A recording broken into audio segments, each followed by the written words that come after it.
Mothman warned us before disaster. It was a crisp autumn evening in Point Pleasant, West Virginia, where the air carried a chill that hinted at the approaching winter. The clock read 7:45 p.m., and the sky above was painted with hues of orange and purple as the sun dipped below the horizon. In the small town nestled along the Ohio River, life moved at a leisurely pace, but tonight would be different for the Carter family: Michael, his wife Emily, and their teenage son Jake. Little did they know, an encounter with something extraordinary was about to change their lives forever.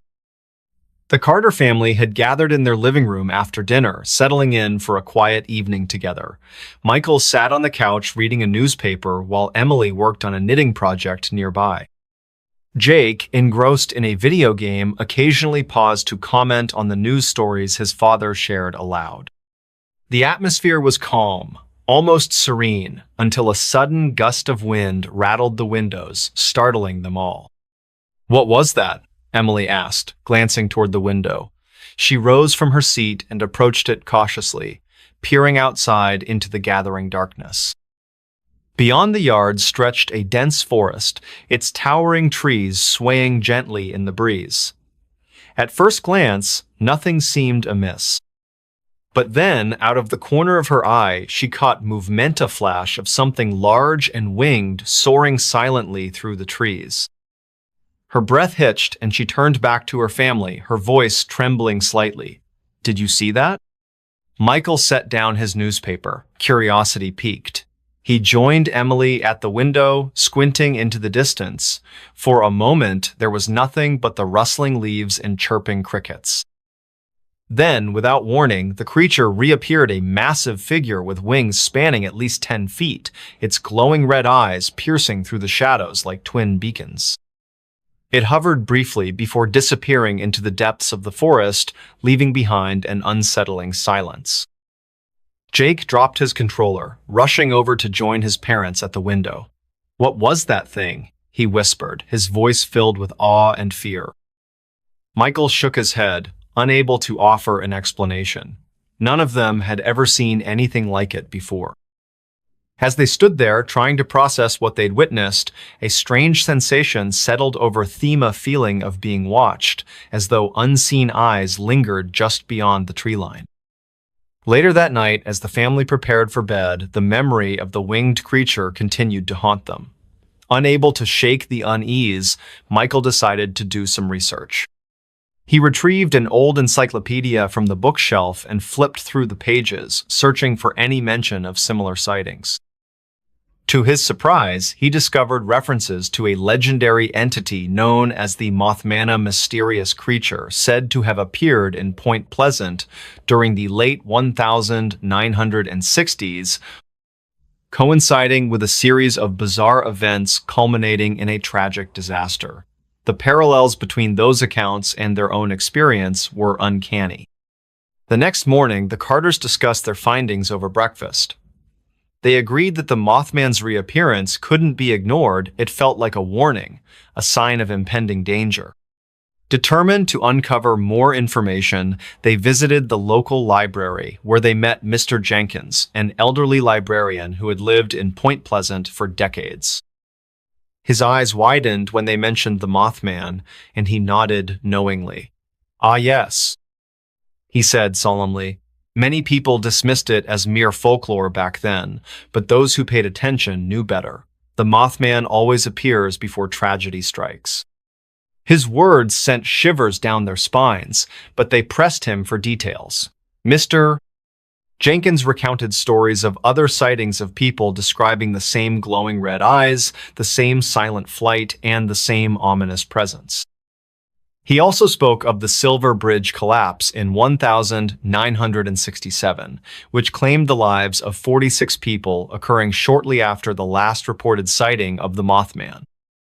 The connection was undeniable, and the Carters left the library with a heavy sense of foreboding. Over the following days, strange occurrences began to unfold around Point Pleasant. Power outages plagued the town, leaving entire neighborhoods plunged into darkness. Strange noises echoed through the woods at night-low growls and haunting whispers that sent chills down the spines of anyone who heard them. Farmers reported livestock behaving erratically, refusing to enter certain areas near the riverbank.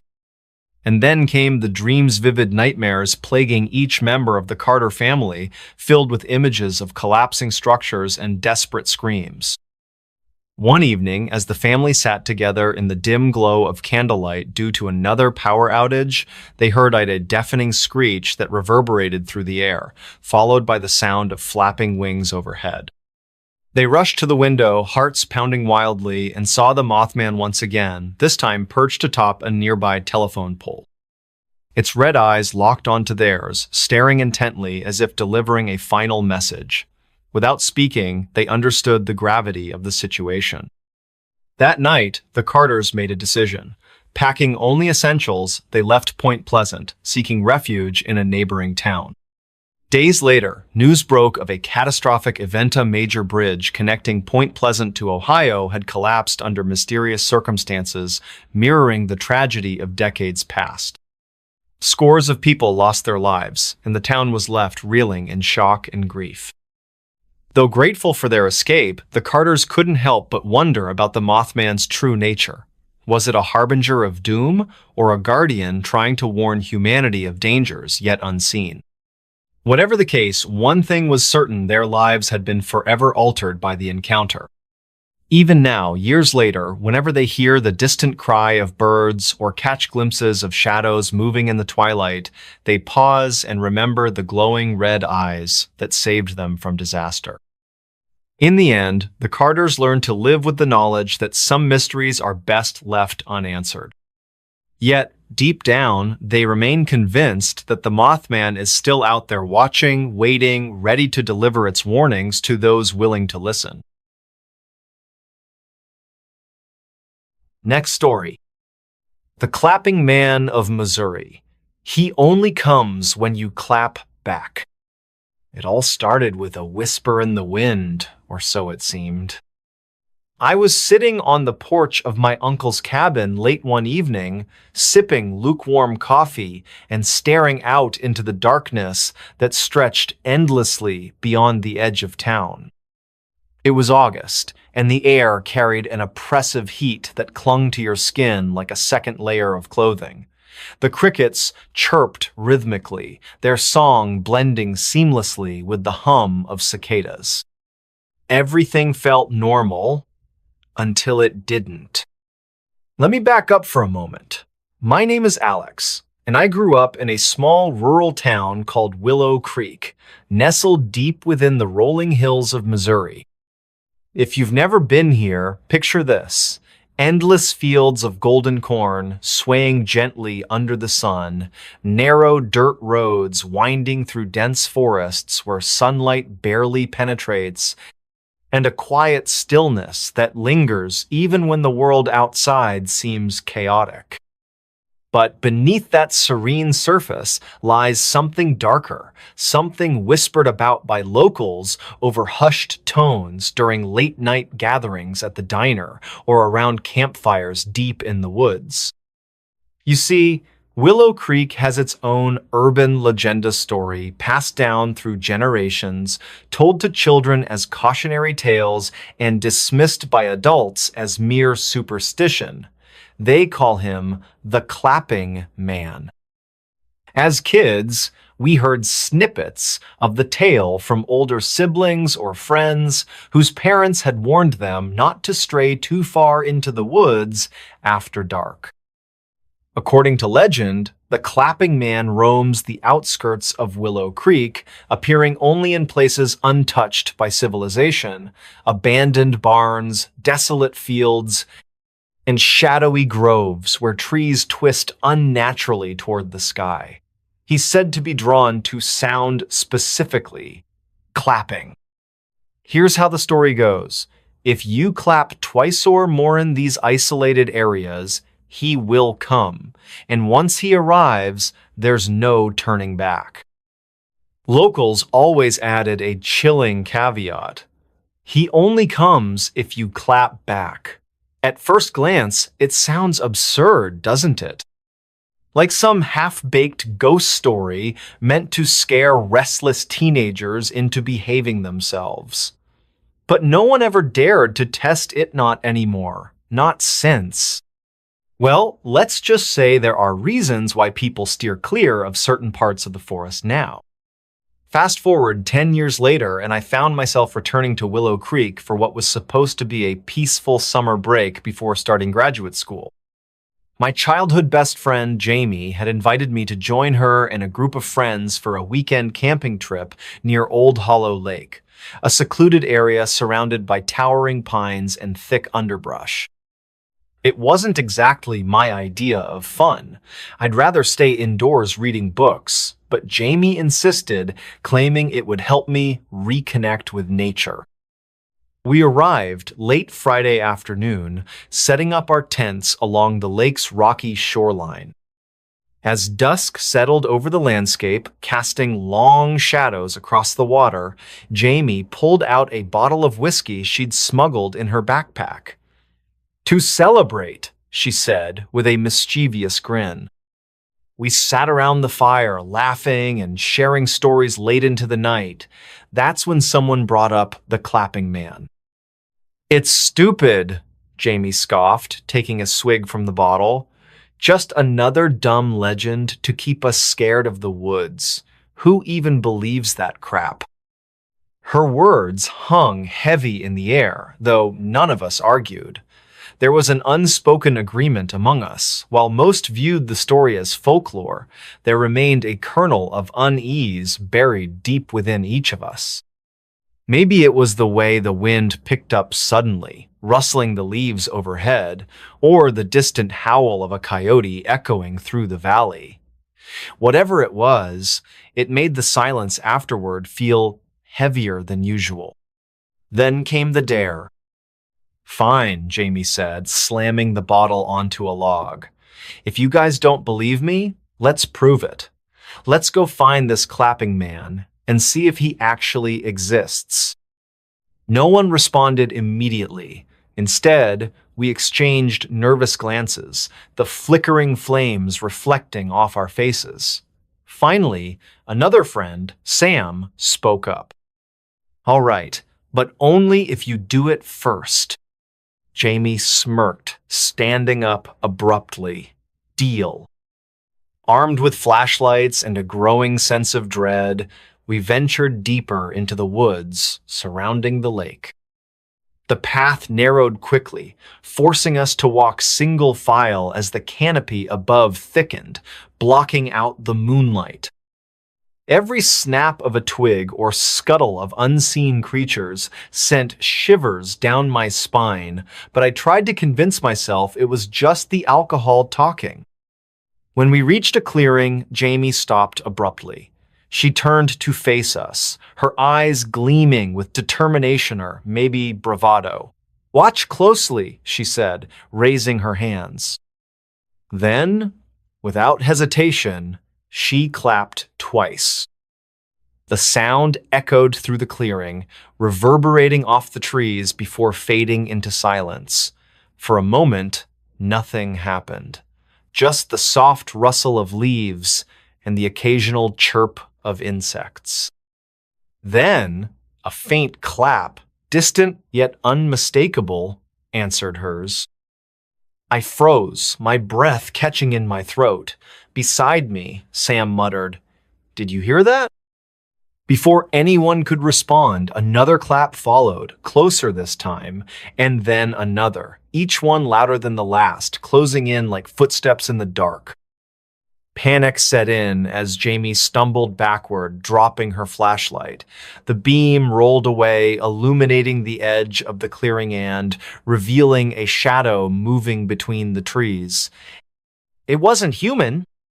By the time we scrambled back to camp, adrenaline coursing through our veins, the mood had shifted dramatically.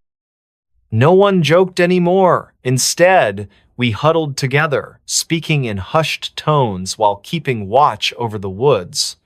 Hours passed, and though the claps hadn't returned, none of us dared to sleep. That night, I couldn't shake the image of that shadow etched into my mind. It moved unnaturally, almost fluidly, slipping between trunks with ease. And those claps, they weren't random. They were deliberate, calculated, like someone or something was playing a game with us.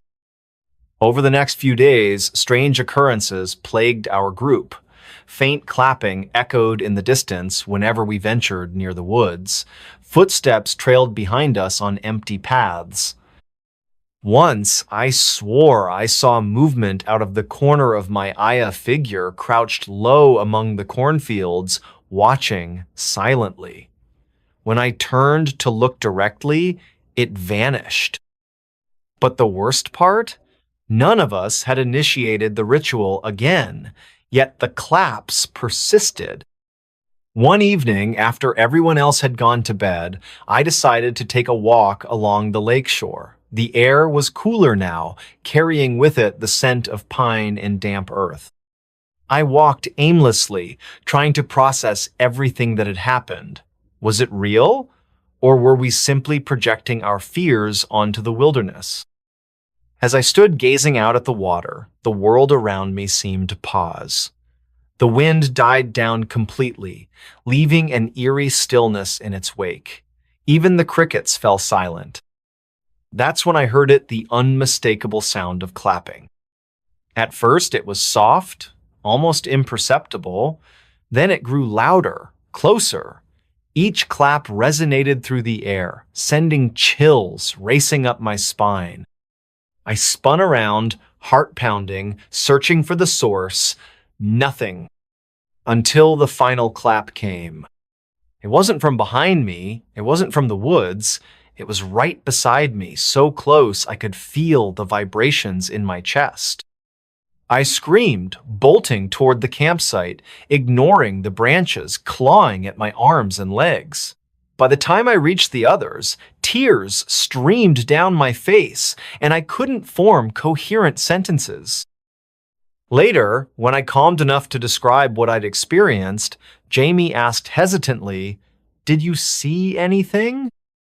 I nodded slowly. A shape, tall and thin, too thin. And his smile, it didn't move.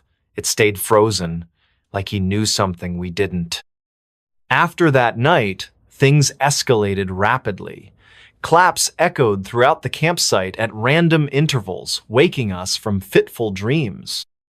Shadows loomed constantly at the edges of our vision, retreating whenever we tried to investigate. One morning, we discovered footprints leading away from the lake, impossibly large and unnatural. And then there was the mirror. On our last day in Willow Creek, I caught sight of someone clapping in the distance, standing atop a hill overlooking the lake. My breath hitched as I squinted through binoculars, hoping to identify who it was. But when I finally focused, I dropped them instantly. Because the person clapping wasn't someone else, it was me. Or at least, it looked like me. Same clothes, same posture, same terrified expression. Except this version of myself wasn't alone. Behind me, or rather, behind the doppelganger stood the clapping man. Tall, impossibly thin, with a smile that stretched wider than any human mouth should. Before I could scream, the figure raised its hand and clapped twice. This time, I didn't answer. Because I knew better. Now, months later, I still hear claps sometimes.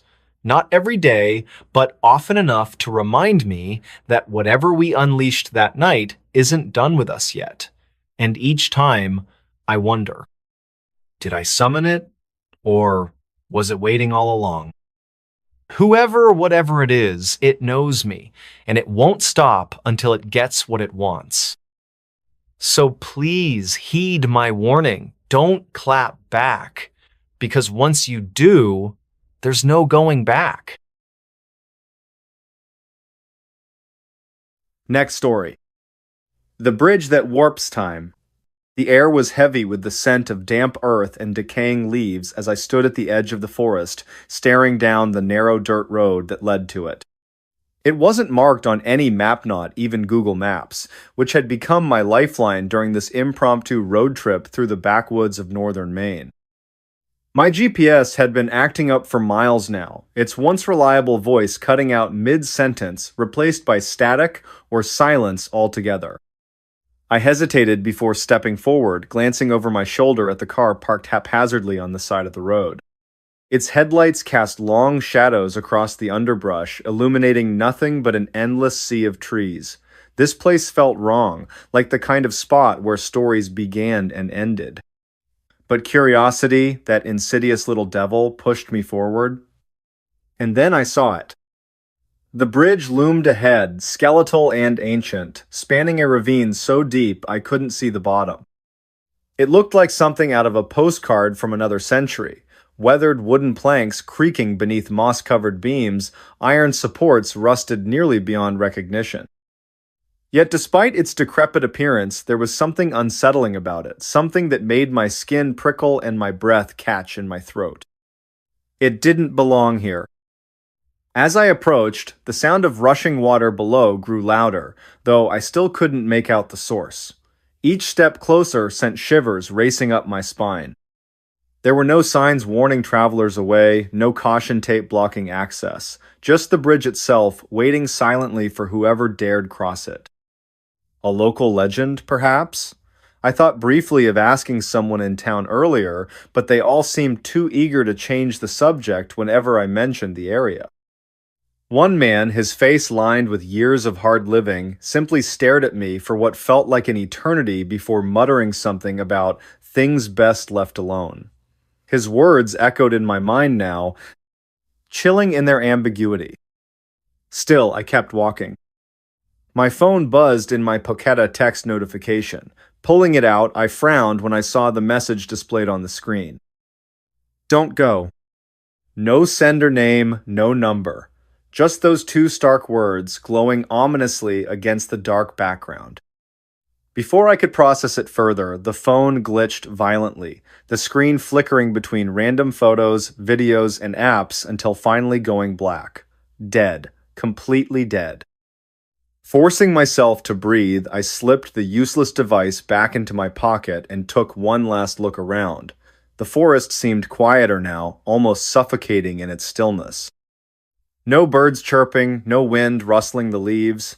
Just the steady hum of unease building in my chest. Then I stepped onto the bridge. At first, everything seemed normal. The planks groaned beneath my weight, tiny splinters digging into the soles of my shoes. The roar of the river, or whatever lay below, was deafening, yet strangely distant, as if muffled by some invisible barrier. I glanced down, expecting to see cracks in the wood or exposed nails, but instead found myself staring at reflections. Not mine, though. They moved independently of me, distorted figures caught mid-motion, some reaching out, others screaming silently, their mouths stretched wide in silent agony. Their eyes locked onto mine, unblinking, unwavering, and then they vanished, swallowed by the darkness below. Time began to shift. I noticed it first when I checked my watch, another futile attempt to regain control. The second hand twitched erratically, stopping and starting in unpredictable bursts.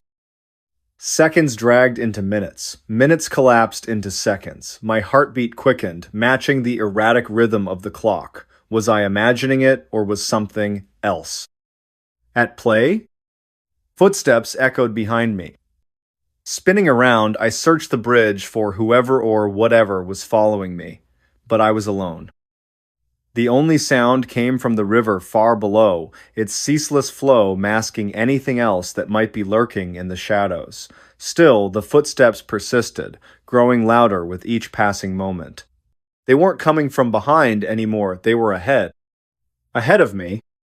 Panic clawed at my throat as I realized the impossible. The steps were echoing before I moved. By the time I reached the midpoint of the bridge, reality had fractured completely. The sun hung low in the sky, casting golden light across the landscape, but the temperature plummeted, frost forming instantly on the wooden planks beneath my feet. Night fell abruptly, stars winking into existence above me as though triggered by some cosmic switch. Then dawn broke again, painting the world in hues of pink and orange. All within the span of a single breath.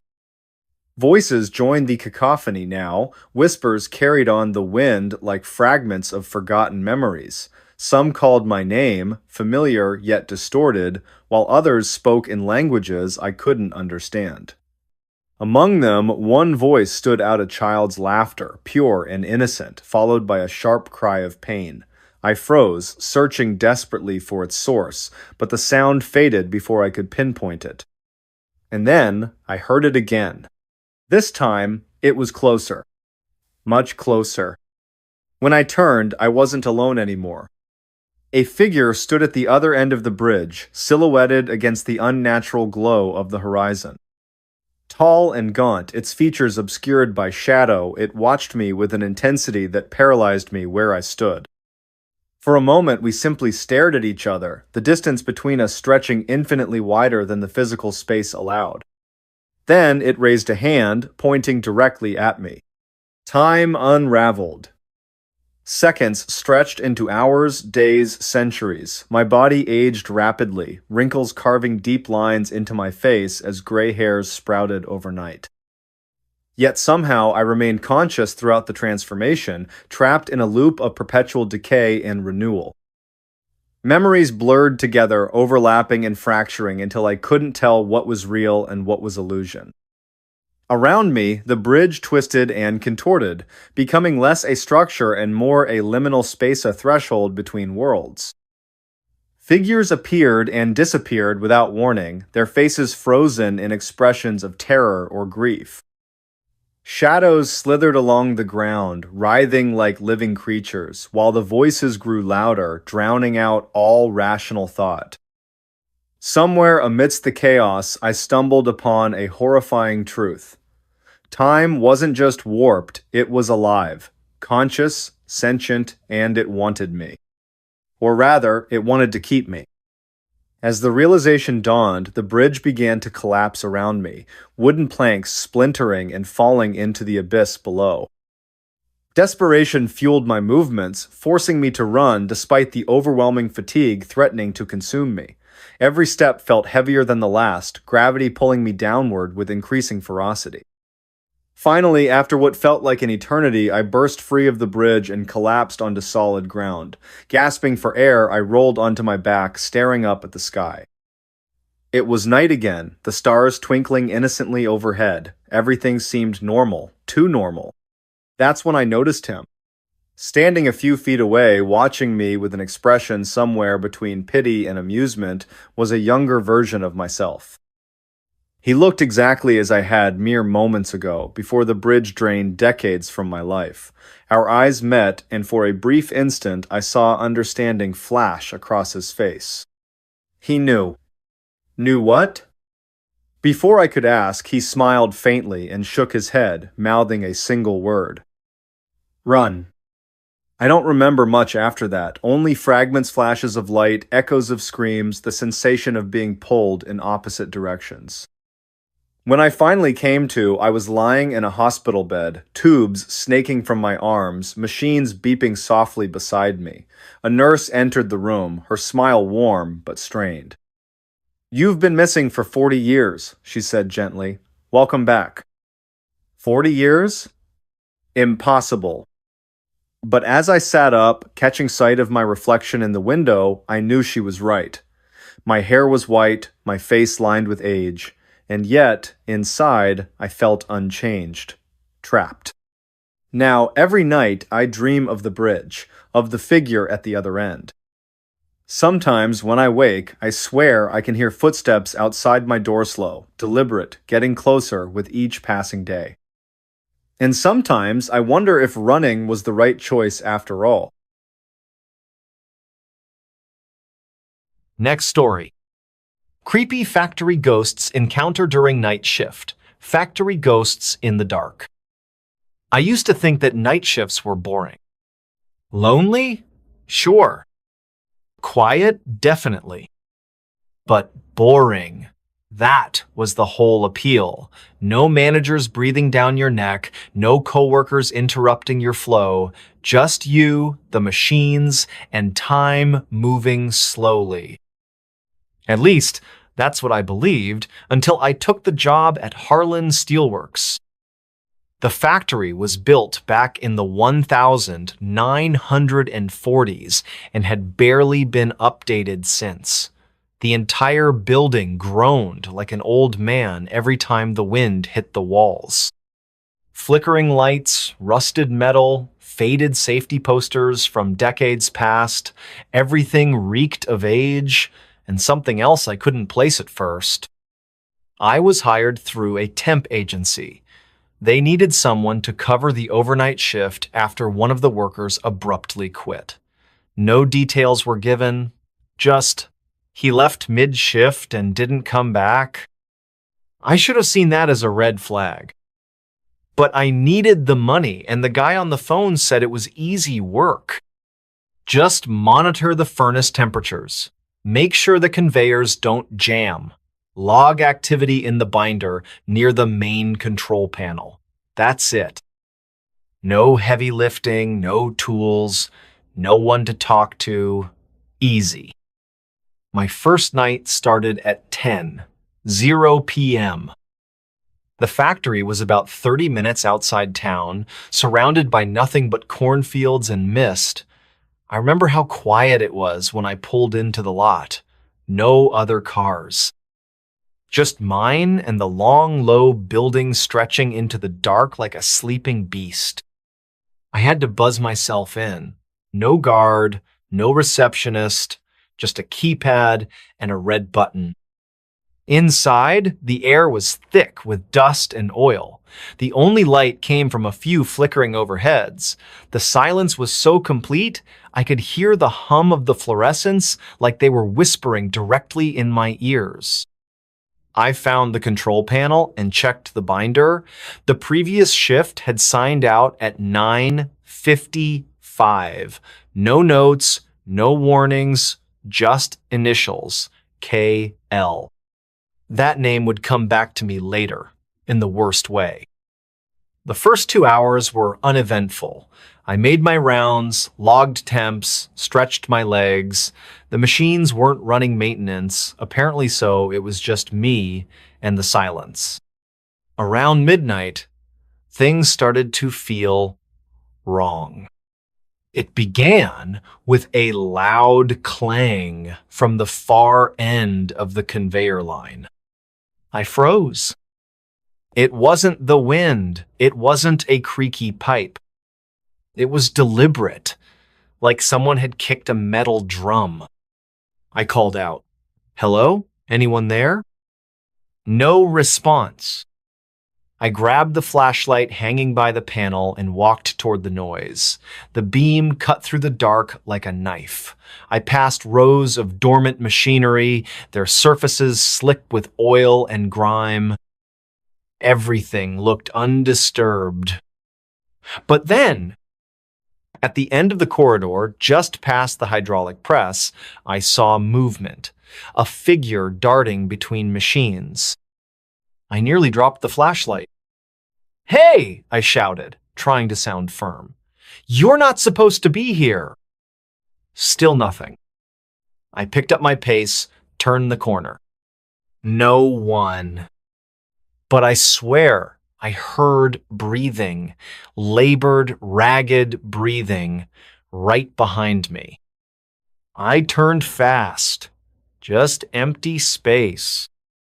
I tried to shake it off, told myself my eyes were playing tricks, maybe a rat, maybe my own reflection. But the dread didn't leave. It clung to me like cold sweat. I returned to the control panel and tried to refocus. Logged another temperature check. But when I glanced at the binder, something had changed. Under the last log entry, someone had written, "You shouldn't be here." I stared at the words, my mouth suddenly dry. I hadn't written that. I was alone. I tore the page out and shoved it in my pocket, told myself maybe it had been there the whole time, and I just hadn't noticed. But I didn't believe it.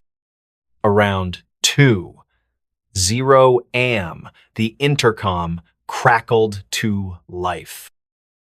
A garbled voice said, "Help, down here." My stomach turned. There wasn't supposed to be anyone else in the building. I grabbed the flashlight again, hands shaking. "Who is this?" I asked. "Where are you?" Static. Then again, "Trapped, please." I followed the sound toward the maintenance sub-levelan area I hadn't been told about. The stairs were narrow and slick with moisture. The deeper I went, the colder it got. At the bottom was a long hallway lit by red emergency bulbs. I moved slowly, every step echoing like a gunshot. The voice came again. "Don't leave me here." I turned the corner. The hallway ended at a massive steel door marked Furnace Room B. It was ajar. I pushed it open. The heat hit me like a wave, but the room was empty except for a single charred hard hat resting in the center of the floor. The name etched into it? K.L. The worker who'd left mid-shift. Or, rather, hadn't left at all. I backed out of the room, heart hammering. That's when the door slammed shut behind me. I screamed and banged on the door, but it wouldn't budge. Then the whispers began. At first, it sounded like steam hissing from the pipes. But then I heard words. "We never left." "Join us." "Burned, but not gone." The lights dimmed. Shadows stretched across the walls, writhing like they were alive. I turned in circles, flashlight trembling. And that's when I saw them. Figures emerging from the darkness, half-formed, their bodies blackened and twisted. Faces melted, eyes hollow. They moved slowly, dragging themselves toward me with jerky, unnatural movements. I screamed, ran. I don't remember how I escaped the sublevel. Somehow, I made it back to the control panel. I grabbed my keys, my bag, and bolted out the front door into the rain. When I looked back, the lights in the factory windows were all off, except one, up on the second floor. And in that window, I saw a silhouette watching me.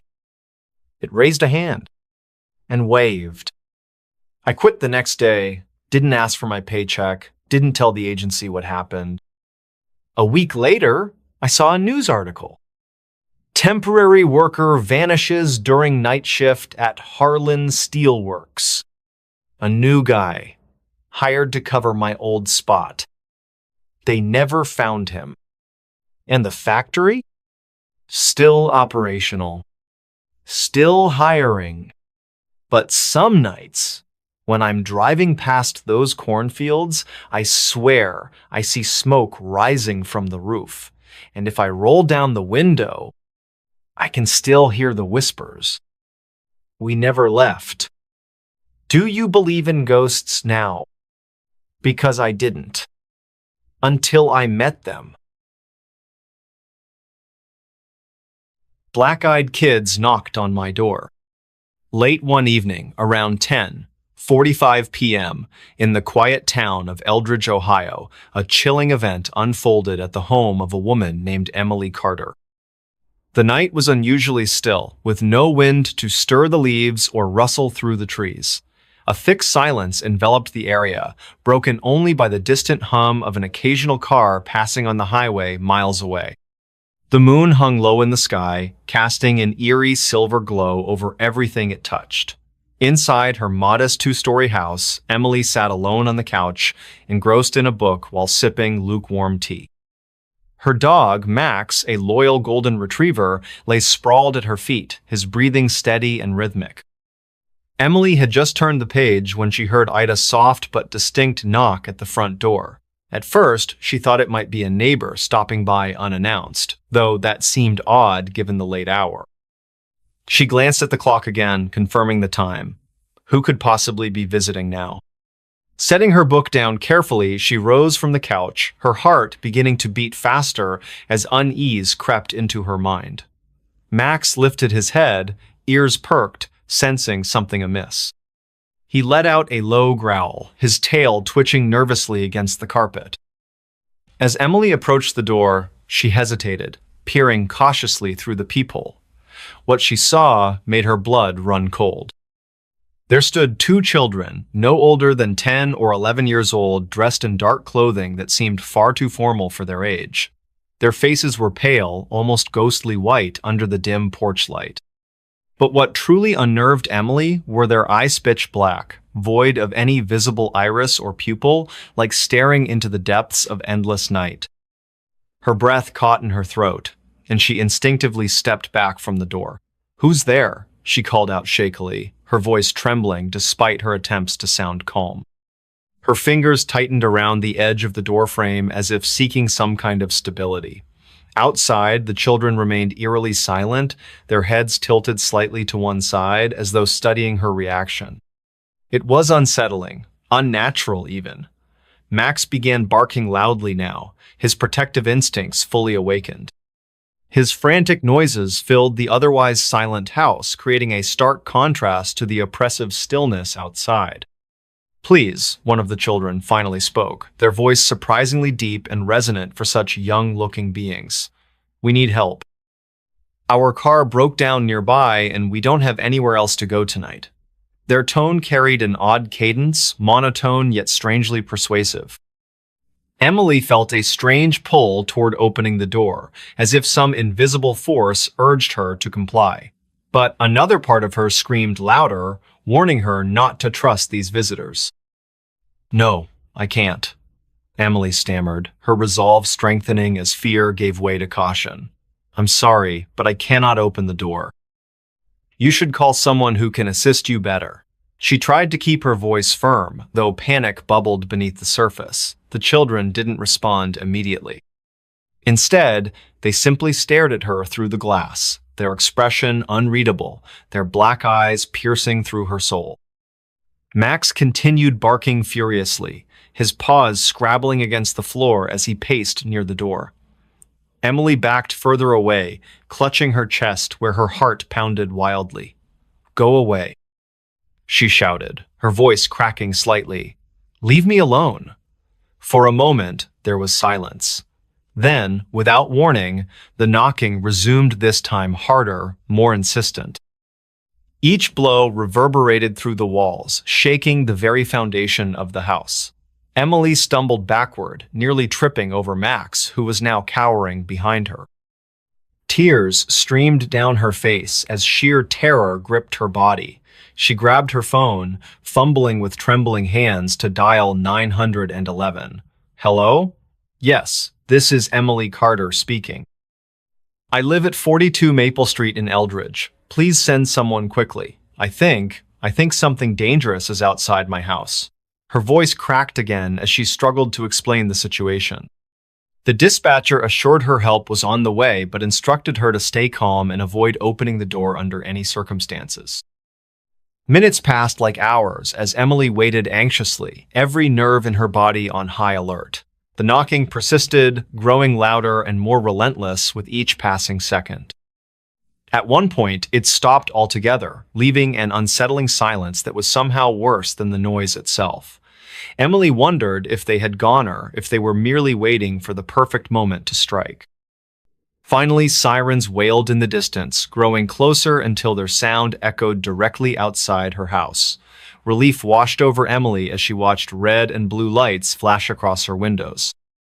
Officers arrived swiftly, their boots thudding heavily on her porch. When they opened the door, Emily collapsed into their arms, sobbing uncontrollably. They promised to investigate thoroughly, but when they stepped outside, there was no sign of the mysterious children.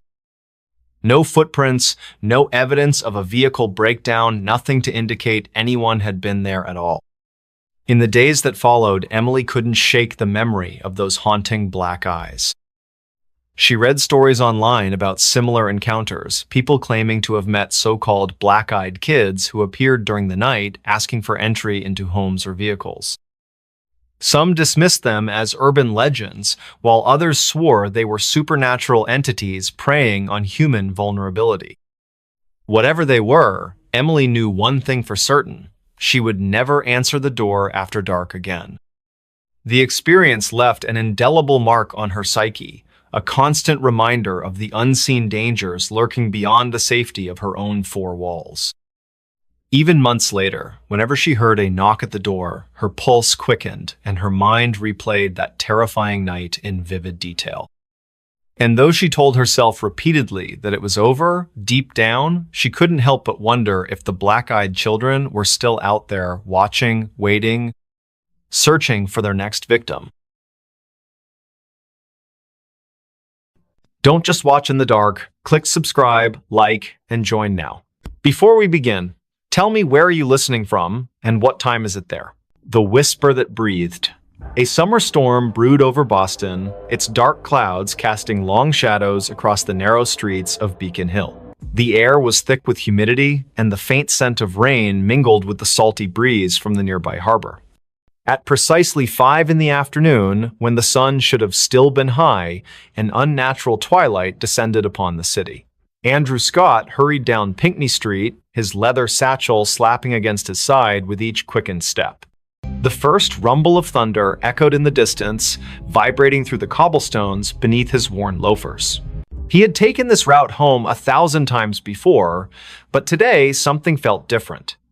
The usual sounds of the neighborhood, children playing, dogs barking, the occasional car engine, were strangely muted. Only the wind seemed alive, whispering through the ancient trees that lined the street, whispering in a way that made Andrew's skin prickle. He glanced at the old Victorian house at number 17, its windows dark and unwelcoming despite the early hour. The for sale sign in the yard swayed gently, though he couldn't feel any breeze on his face. Madison Rivera stood at her kitchen window on Mount Vernon Street, staring out at the gathering storm. Her teacup trembled slightly in her hand as she watched the clouds churn above the gold dome of the State House. She had lived in this neighborhood her entire life, but never had she seen such an ominous sky this early in the evening. The antique clock on her wall ticked loudly in the silence, each second stretching longer than it should. Something about the atmosphere felt wrong, like the world was holding its breath, waiting for something to happen. In the South End, James Cooper sat alone in his apartment on Tremont Street, absently flipping through old photographs. The lightning flashed outside, illuminating his collection of vintage cameras displayed on the shelves. His fingers paused on a particular picture, a group of friends gathered at Boston Common, smiling faces frozen in time. But as another bolt of lightning illuminated the room, he could have sworn one of the faces in the photograph moved, just for a moment. Just enough to make his heart skip a beat. The frame fell from his hands, shattering on the hardwood floor. Andrew found himself drawn to the old cemetery at the top of Copp's Hill. The wrought iron gates creaked open before him, though he was certain he hadn't touched them.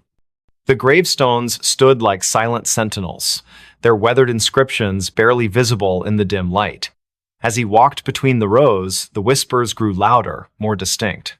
They weren't words exactly, more like fragments of memories or thoughts that didn't belong to him. A cold droplet of rain hit his cheek, followed by another. The storm was getting closer, the thunder growing more insistent, yet he couldn't bring himself to leave. Madison's phone rang suddenly, making her jump. The caller ID showed a number she didn't recognize, but something compelled her to answer. "Hello?" she said, her voice barely above a whisper. There was no response, only the sound of breathing, slow, deliberate, measured breaths that seemed to echo in her ear. The connection remained open, the breathing continuing without variation. She wanted to hang up, but her fingers wouldn't move. Outside, the wind picked up, rattling the windows and sending a chill through the room despite the summer heat. James had gathered the broken pieces of the photograph frame and was attempting to reconstruct it when he noticed something odd. The image inside had changed. Where once there had been 6 smiling faces, now there were 7. The new face wasn't clear, just a blur of features that seemed to shift when he tried to focus on them. The room temperature dropped suddenly, and his breath came out in visible puffs. From somewhere deep within the walls, he heard a soft scraping sound, like fingernails dragging across wood, getting closer with each passing moment.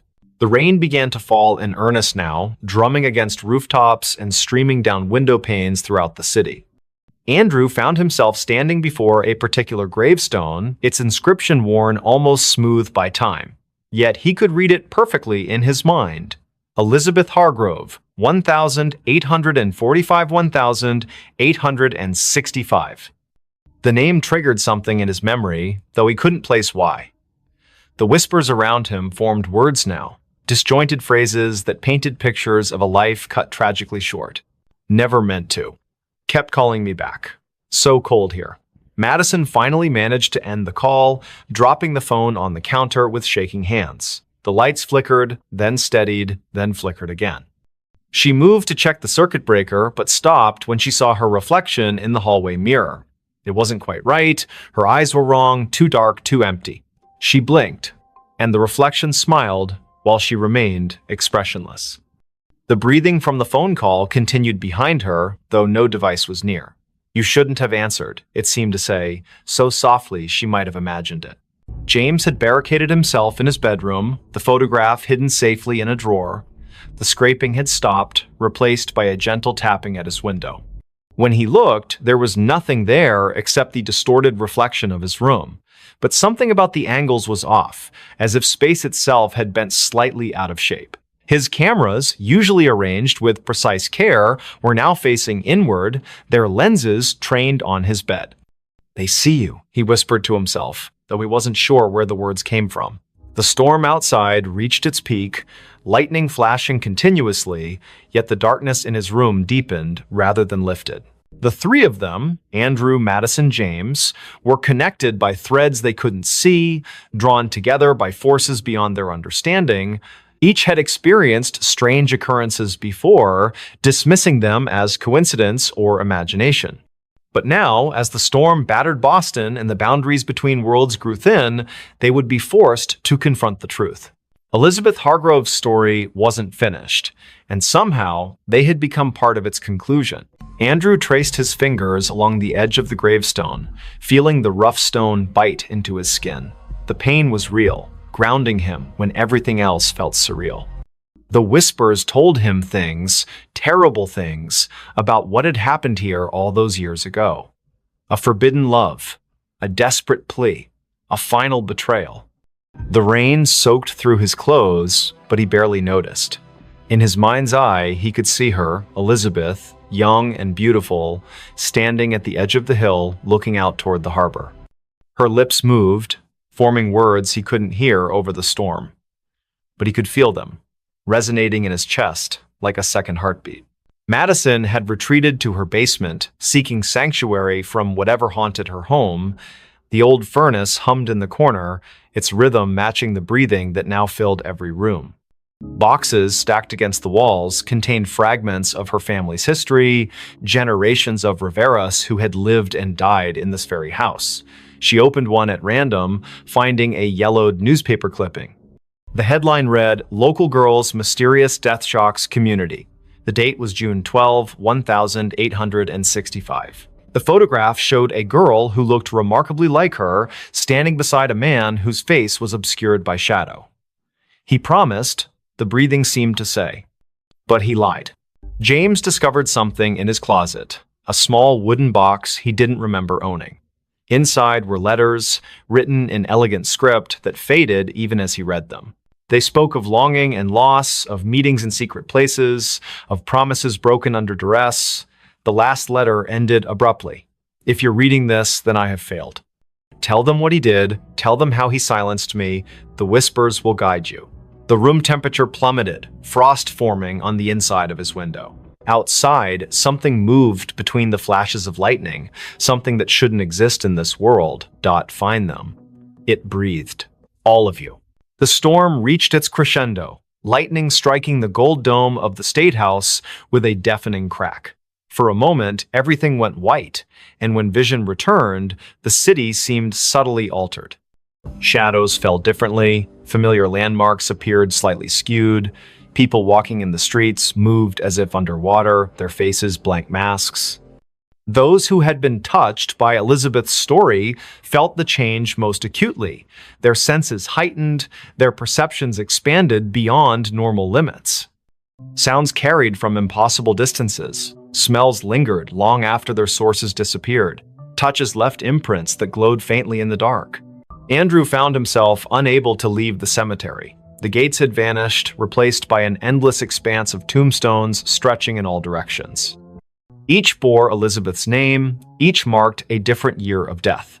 The whispers became a chorus now, overlapping voices telling conflicting versions of the same tragedy. Some claimed she had thrown herself from the hill in despair, others insisted she had been pushed. All agreed on one thing: justice had never been served. The rain continued to fall, but it wasn't water anymore, it was memories, each drop carrying fragments of lives cut short, hopes dashed, loves lost. Madison's basement had transformed into a labyrinth of family secrets. Every box she opened contained evidence of her ancestors' involvement in Elizabeth's fate. Letters of condemnation, witness statements, a blood-stained handkerchief, photographs showing the same shadowy figure across generations, always present at moments of tragedy. The breathing grew louder, surrounding her like a physical presence. "You know him," it rasped. "He watches still." She looked up to see her own reflection in the basement window, but instead of her face, she saw the Shadow Man's features clearly for the first time. Their eyes met, and she understood everything that had been hidden, everything that had been denied. James's apartment building had emptied of all other tenants, leaving him alone with the entity that had been watching him through his cameras. The photographs on his walls had changed.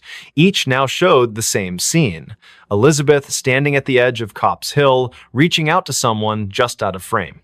The seventh figure in his broken photograph had clarified, revealing features that matched the Shadow Man from Madison's past. The wooden box had multiplied, filling his living room with identical copies, each containing variations of the same tragic story. "We are witnesses," the voice whispered directly into his mind, "and we are judged." As the supernatural storm raged, drawing energy from centuries of buried guilt and unresolved grief, the three found themselves converging at number 17 Pinckney Street. The house that had seemed merely old and empty now pulsed with malevolent life.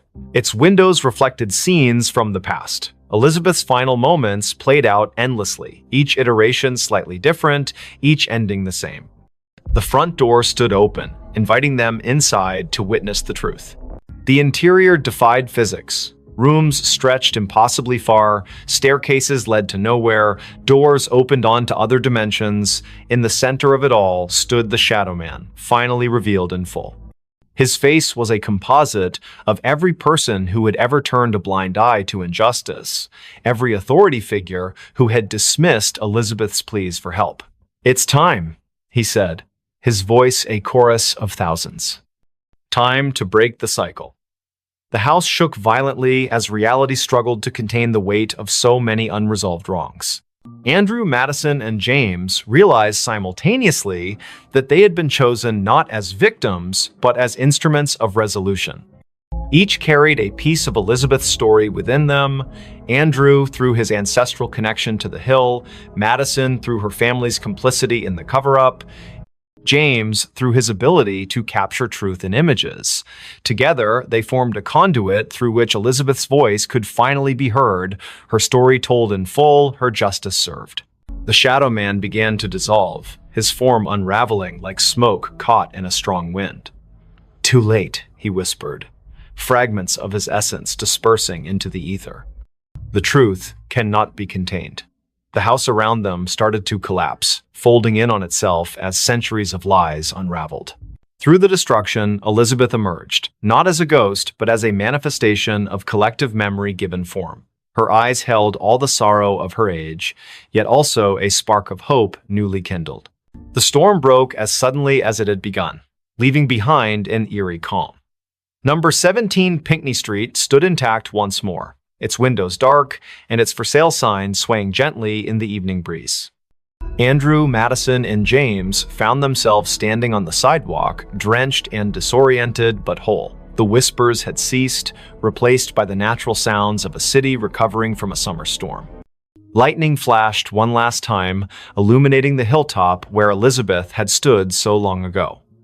For a brief moment, they thought they saw her silhouette against the darkening sky, her hand raised in farewell. Life in Boston returned to normal, though those who had been touched by the supernatural events carried their experiences like scars, invisible to others, but ever present in their minds.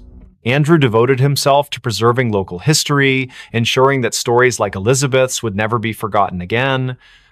Madison worked to uncover other buried truths in her family's past, determined to break cycles of silence and denial.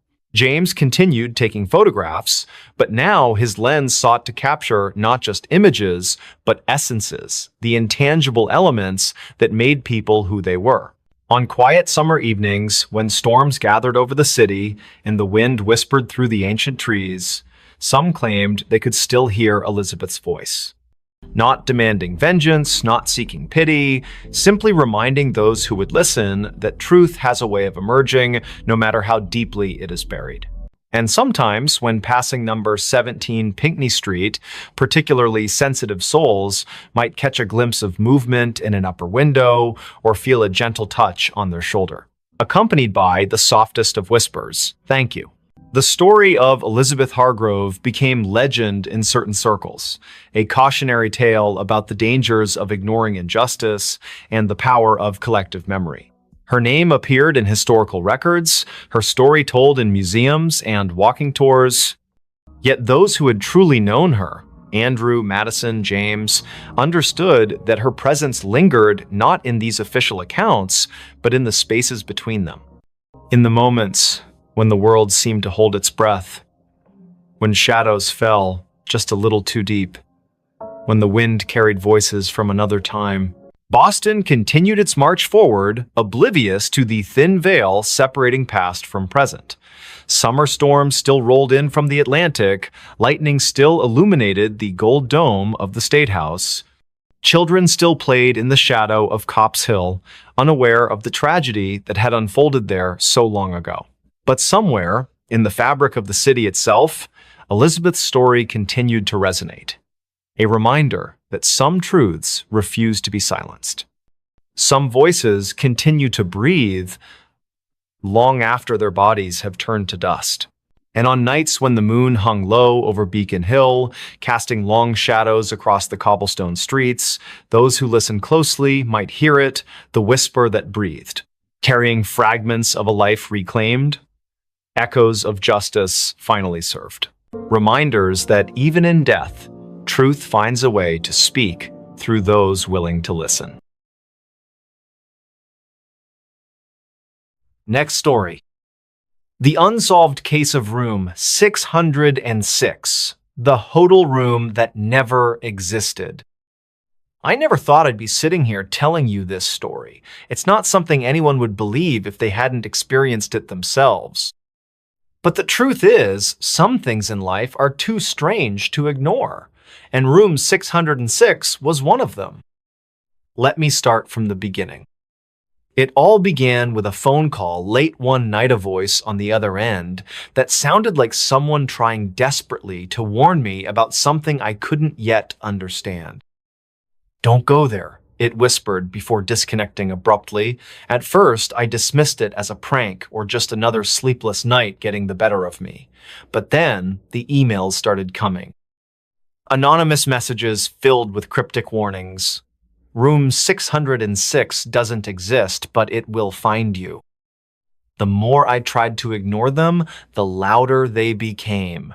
And eventually, curiosity got the better of me. You see, I'm a journalist by trade, and stories like these are my bread and butter. Urban legends, unsolved mysteries, they're what keep me up at night, both figuratively and literally. So, when I stumbled across an article online about a hotel called the Grand Elysian, nestled deep in the heart of a small town no one had ever heard of, I knew I had to investigate further. According to local lore, the Grand Elysian wasn't just any ordinary hotel, it was infamous for its mysterious past. Guests reported hearing whispers through the walls, feeling cold spots where none should exist, and even seeing shadows moving in places they shouldn't. But what intrigued me most was the legend surrounding room 606. Some said it didn't exist at all, that it had been sealed off decades ago after a series of disappearances left investigators baffled. Others claimed it still existed, hidden away behind locked doors, waiting for those foolish enough to seek it out. And so, armed with nothing but my notebook, a flashlight, and a healthy dose of skepticism, I booked myself a room at the Grand Elysian. Little did I know how much that decision would change my life forever.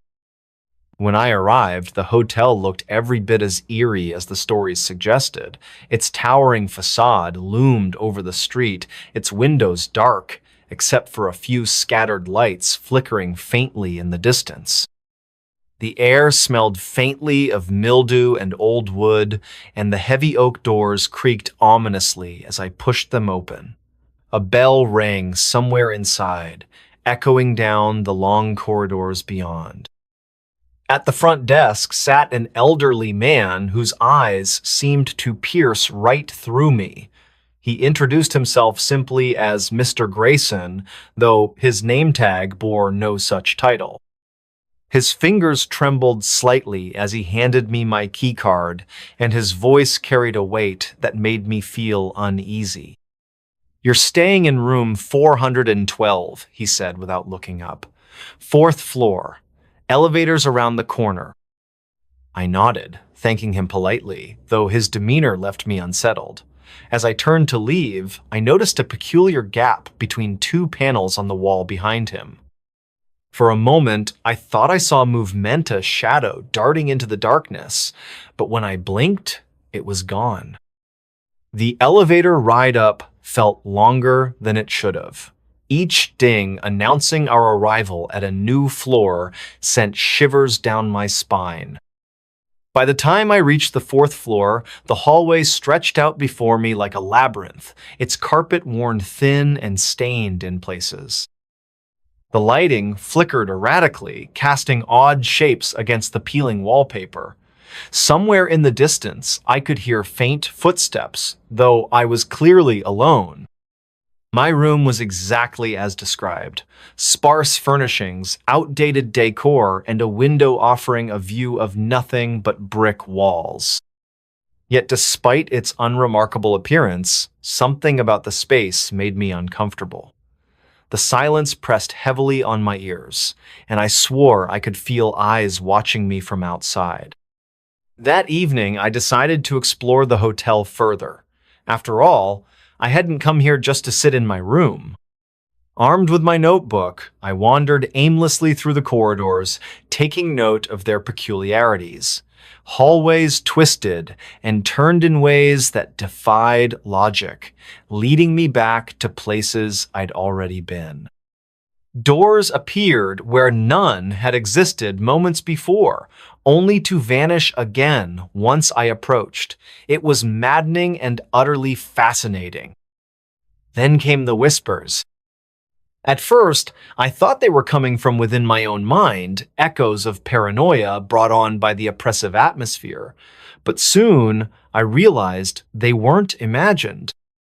They were real soft murmurs drifting through the vents, voices speaking languages I couldn't recognize. My heart raced as I followed the sound, drawn deeper into the bowels of the building. And then, I found it. Room 606. The door stood at the end of a particularly narrow corridor, its number etched into the metal frame in faded gold letters. It looked out of place among the other rooms, almost as though it didn't belong. Yet there it was, staring back at me like a silent sentinel guarding secrets best left buried. For a moment, I hesitated. Every instinct screamed at me to turn back, to walk away while I still could. But curiosity, or perhaps fate, compelled me forward. With trembling hands, I reached for the doorknob, turning it slowly. The lock clicked open with a sound that echoed unnaturally loud in the empty hall. Inside, the world shifted. Room 606 defied explanation. The walls seemed to breathe, expanding and contracting as though alive. Shadows danced across the floor in patterns that made no sense, and the furniture appeared to rearrange itself whenever I glanced away. Objects from different eras cluttered the space. A rotary phone sitting next to a modern laptop, antique vases standing beside plastic cups. Time itself felt distorted here, stretching and compressing until I couldn't tell whether minutes or hours had passed. But worst of all were the faces. In the mirrors lining the walls, reflections stared back at men my own, but those of strangers, men, women, children, all frozen in expressions of terror. Their lips moved silently, forming words I couldn't quite catch. And then, slowly, they began to speak. "Help us!" Their voices overlapped, creating a cacophony of pleas and warnings. My head throbbed painfully as I backed away, desperate to escape. But the door was gone. Where it had once stood now lay only a blank wall, smooth and impenetrable. Panic set in as I realized I was trapped. Hours or maybe days passed in that room, or perhaps no time at all. I lost count, unable to distinguish reality from nightmare. The whispers grew louder, more insistent, until they consumed everything. Memories surfaced unbidden, scenes from my past replaying endlessly in vivid detail, each recollection cut deeper than the last, unraveling threads of guilt and regret I thought long buried. And then, just as suddenly as it had begun, it ended. The room dissolved around me, replaced by the familiar sight of the hotel hallway. The door to room 606 hung open, though I couldn't recall leaving. Shaking uncontrollably, I stumbled back to my own room, collapsing onto the bed as tears streamed down my face. Days later, I returned home, determined to put the ordeal behind me, but the memories lingered, haunting me in ways I couldn't explain. When I tried to recount my experience to others, they dismissed it as nonsense. No one believed Minot, even myself sometimes. Records showed no mention of room 606. Employees denied its existence entirely. Yet deep down, I knew it was real. Because every night, as I lie awake in the dark, I can still hear the whispers calling my name. And sometimes, when I least expect it, I swear I see the number 606 carved into the walls of my own apartment. Don't just watch in the dark. Click subscribe, like, and join now. Before we begin, tell me, where are you listening from and what time is it there? The customer who never left the store. The cicadas were louder than usual that summer night in Charleston, their rhythmic buzzing weaving through the thick humidity that clung to every surface. Lucas Allen stood behind the counter of his small convenience store on King Street, absently wiping down the already spotless glass display case. The neon open sign flickered slightly in the window, casting an uneven glow across the rows of snacks and beverages lining the aisles. It was nearly midnight, and the usual Friday crowd had already come and gone, leaving only the persistent hum of the refrigerators and the distant sound of traffic from the historic district. Lucas checked his phone for what felt like the 100th time that evening. No new messages, just another quiet night in a city that never truly slept. He sighed and glanced at the security camera monitors mounted above the cigarette rack. Each screen showed a different angle of the store's interior. all empty except for his own reflection in the convex lenses. Something about tonight felt different though, like the air itself was heavier than normal. His eyes lingered on the darkest corners of the footage before moving back to the register. The bell above the door jingled softly, making Lucas look up with automatic politeness. A woman stepped inside, her presence immediately altering the atmosphere of the shop. She wore a long coat that seemed inappropriate for the sweltering July heat, its dark fabric hanging loosely around her thin frame. Her face was partially obscured by stringy blonde hair that caught the fluorescent light in strange ways, as if it didn't quite belong there. Lucas noticed how her shoes made no sound against the tiled floor. "Can I help you find something?" he asked, his voice carrying just a touch of professional warmth. The woman didn't respond right away. Instead, she moved slowly toward the back of the store, her head tilted at an unnatural angle as she examined the shelves. Lucas watched her reflection in the glass refrigerator doors. Something about her movements seemed off, almost mechanical. Charlotte Robinson pushed her cart down aisle 3, debating between chips and pretzels. She paused when she realized the woman in the dark coat hadn't moved from where she'd been standing for the past 10 minutes. The stranger was now facing the wall, one hand resting on the metal shelving unit. Charlotte cleared her throat softly as she passed, but the woman didn't acknowledge her presence. There was something unsettling about the way her fingers curled around the edge of the shelf, knuckles white against the dull metal.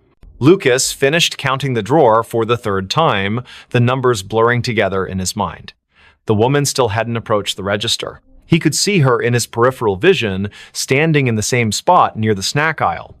Occasionally, he'd hear the soft rustle of her coat, though he couldn't be sure if she was actually moving anything from the shelves.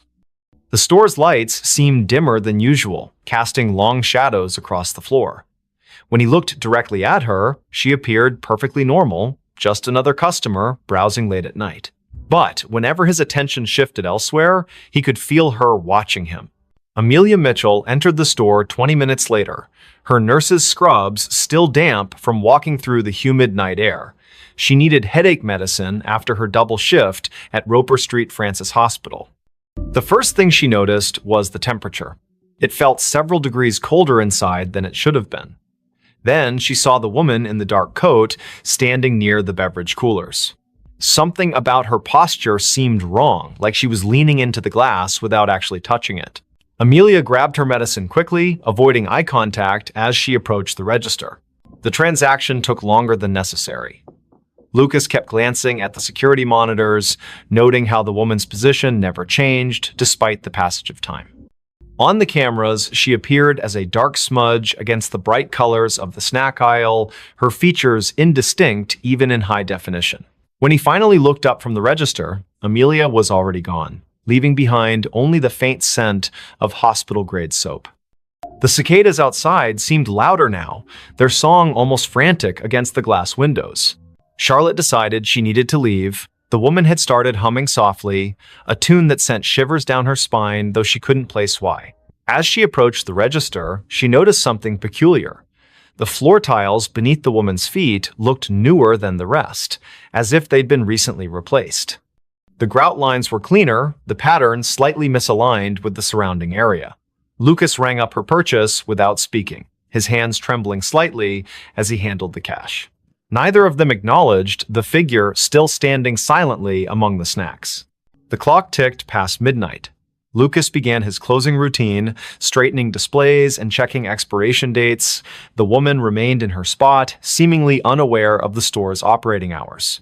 When he finally mustered the courage to approach her, she turned toward him with a smile that didn't reach her eyes. "I'll be leaving soon," she said, her voice carrying an odd echo despite the carpeted floor. Lucas nodded and returned to the register, though his heart pounded in his chest. Something about her statement felt more like a warning than an assurance. Amelia couldn't shake the feeling that she'd seen the woman before. During her walk home, fragments of memory surfaced, a patient years ago who had died in room 312, her body found cold and alone after the night staff failed to check on her. The details matched too perfectly. The dark coat, the stringy blonde hair, the way she stood so still, it was easy to forget she was there. Amelia quickened her pace, the streetlights casting long shadows that seemed to stretch toward her from every direction. Back at the store, Lucas prepared to lock up. The woman was still there, now examining the lottery tickets with unnatural focus. Her reflection in the glass case showed details that shouldn't have been possible, her eyes too large, her mouth moving, though no sound emerged. When Lucas announced the store was closing, she simply nodded and walked toward the back exit. The security cameras captured her movements perfectly until she reached the threshold, then suddenly she vanished from all screens simultaneously. Charlotte lay awake in her apartment on Queen Street, unable to stop thinking about the encounter. The humming had lodged itself in her mind, repeating endlessly like a broken record. She pulled out her phone and searched recent news articles, finding nothing unusual about the convenience store or its employees. Yet when she scrolled through the business's social media page, she noticed something strange. In every photo taken inside the shop, the same dark figure appeared in the background, always partially obscured, but unmistakably present. Lucas locked the front door and set the alarm, his hands shaking as he worked. The back exit showed no signs of forced entry or recent use. The woman's absence felt heavier than her presence had been. As he walked to his car, he couldn't shake the sensation of being watched. The parking lot lights buzzed faintly overhead, attracting clouds of insects that cast dancing shadows across the asphalt. When he glanced back at the store windows, he saw her standing exactly where he'd left her, staring out with an expression he couldn't read. Amelia called in sick the next day, unable to face the memories flooding back with each passing hour. She researched the store's history, discovering it had been built on the site of an old boarding house that burned down decades ago. Records mentioned a woman who had disappeared during the fire, her body never found among the charred remains. The description matched the figure from the store perfectly, right down to the humming that witnesses claimed they could still hear on quiet nights. The following evening, Lucas arrived for his shift to find everything exactly as he'd left it. The security footage showed 14 hours of empty aisles and silent registers. Yet, when he reviewed the previous night's recording, there she was again, appearing in the snack aisle as if she'd never left, moving with purpose toward the back of the store. The timestamp confirmed she'd been there the entire time, invisible to everyone except through the unblinking eyes of the cameras. Charlotte couldn't stay away. Something compelled her to return to the store, to confront the mystery that had taken root in her thoughts. When she entered that night, the air felt colder than before, and the humming was louder, vibrating through her bones like a tuning fork. The woman stood in the same spot, surrounded by products that seemed to decay faster than they should. Their expiration dates read months in the future, yet their packaging was faded and brittle, as if time itself bent around her presence. Lucas began documenting everything. He kept detailed notes about each encounter, noting patterns in her behavior and appearance. The woman never spoke unless directly addressed, and even then, her responses were cryptic and often nonsensical. Yet, she seemed to know intimate details about each person who interacted with her, childhood memories Charlotte had forgotten, medical cases Amelia thought she'd kept confidential, personal struggles Lucas had never shared with anyone. The knowledge hung in the air like a threat, preventing them from seeking help. The city continued its usual rhythm around them, oblivious to the supernatural phenomenon unfolding on King Street. Tourists snapped photos of the historic district, capturing streaks of darkness in their pictures that they dismissed as lens flares. Locals complained about power fluctuations in the area, their clocks running minutes fast or slow without explanation. The cicadas grew louder with each passing night, their song taking on an almost musical quality that matched the woman's haunting melody. Amelia discovered other victims during her research, people who had encountered similar figures in different locations throughout Charleston's history.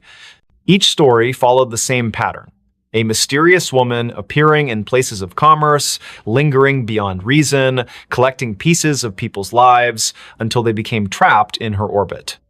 Some claimed she was searching for something specific, others believed she fed on human connection. All agreed that once she marked you, there was no escaping her influence. Lucas found himself changing. His reflection in the store windows seemed less substantial, his features fading slightly each day.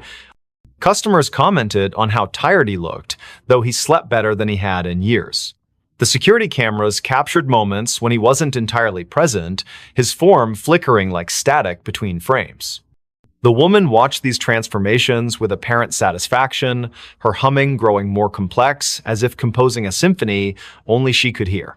Charlotte's friends noticed her withdrawal from social activities.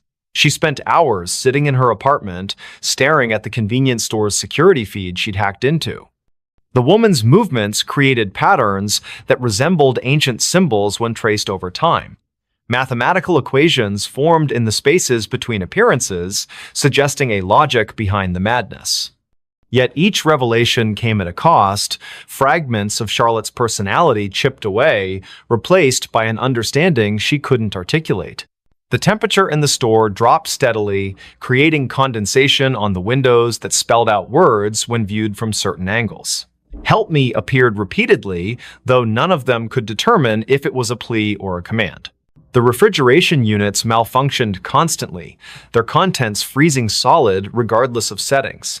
Products aged rapidly on the shelves, some turning to dust within hours of stocking. Time itself seemed to warp around the woman, bending reality to accommodate her presence. Amelia's dreams became vivid and disturbing. She found herself wandering through endless aisles of forgotten stores, each one containing the same dark figure waiting patiently. The humming followed her into consciousness, becoming a constant companion that drowned out other sounds. Her colleagues at the hospital remarked on her improved intuition regarding patient care, though they couldn't explain how she knew things she shouldn't. The line between her world and the woman's realm blurred until she couldn't tell which side she belonged to. Lucas attempted to break the cycle by staying away from the store. For 3 days, he avoided King Street entirely, hoping distance would sever the connection. Instead, the woman's influence grew stronger. She appeared in his apartment mirror, reflected in puddles during rainstorms, visible in the steam rising from his morning coffee. The humming never ceased, matching his heartbeat until he couldn't distinguish between internal and external sounds. His attempts to warn others fell on deaf ears, their faces blank as if seeing through him. Charlotte documented everything obsessively, filling notebooks with observations and calculations. The patterns revealed themselves gradually, forming a complex web of connections between victims across generations. Each person had experienced loss or isolation significant enough to create a void the woman could fill. They had sought comfort in material possessions, believing wealth or convenience could replace human connection. The realization hit her like a physical blow. They were all customers who had never truly left the store, trapped by their own desires. The final confrontation occurred on the hottest night of the summer. The cicadas screamed in harmony with the humming, their combined song shaking the glass in the store's windows. Lucas, Charlotte, and Amelia found themselves drawn back to the convenience store despite their efforts to resist. The woman waited for them in aisle 3, her dark coat billowing as if caught in a wind that didn't exist. Her smile revealed too many teeth, each one gleaming like polished stone. "You've learned," she said, her voice resonating through the empty store. But learning isn't enough. The floor tiles beneath them shifted, revealing the foundation of the old boarding house. Charred wood and ash filled the space where modern construction should have been. The security cameras captured everything perfectly, broadcasting their final moments to empty monitors throughout the building. One by one, they stepped forward, unable to resist the pull any longer. The store remained open for business the next day. New employees arrived, unaware of the previous staff. Customers browsed the aisles, selecting items they didn't need but couldn't refuse. In the security footage, dark figures moved among the shelves, their forms becoming clearer with each passing night. The humming continued, growing louder with each new victim drawn into its melody. And in aisle 3, the woman waited patiently, collecting souls who had forgotten what it meant to truly leave. Hookman left his claw behind. It was a chilly autumn evening in the small town of Willow Creek, where the air carried the scent of fallen leaves and damp earth. The clock struck 9:45 p.m. as Emily Carter sat nervously in her car, parked near the edge of a darkened forest at the end of Maple Lane. Beside her sat her boyfriend, Mark Thompson, his arm resting casually on the back of the seat as he tried to reassure her with light conversation. The forest loomed ominously ahead, its towering trees casting long shadows across the road, even under the pale glow of the moon. Neither spoke of the reason they were there, the infamous legend of the Hookman. The story had been whispered among their friends for years, passed down like an urban myth meant to scare teenagers into behaving themselves. According to local lore, the Hookman was a disfigured killer who roamed the woods at night searching for unsuspecting victims. His weapon of choice? A jagged, claw-like hook that replaced one of his handsaw, gruesome reminder of his violent past.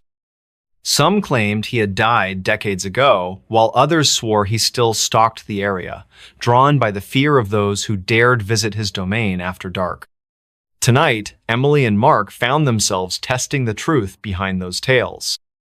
As they sat in silence, the forest grew eerily quiet, the usual sounds of wildlife replaced by an unsettling stillness. A sudden gust of wind rattled the car windows, making Emily jump. "Do you think it's true?" she asked softly, her voice trembling slightly despite her attempts to sound brave. Mark chuckled nervously, though his grip on the steering wheel tightened involuntarily. "Of course not," he replied, forcing a reassuring smile. "It's just a story." But then came the sound of faint scratching noise against the roof of the car, followed by a soft thud as if something heavy had landed nearby. Both froze, their hearts pounding wildly in unison. "What was that?" Emily whispered, her eyes darting toward the rearview mirror. Outside, the forest remained silent, its shadows unmoving, yet somehow more menacing now. Mark turned the key in the ignition, preparing to drive away, but the car engine refused to start. Panic surged through them as they realized they were trapped. From somewhere beyond the tree line emerged a figure tall, gaunt, and cloaked in darkness.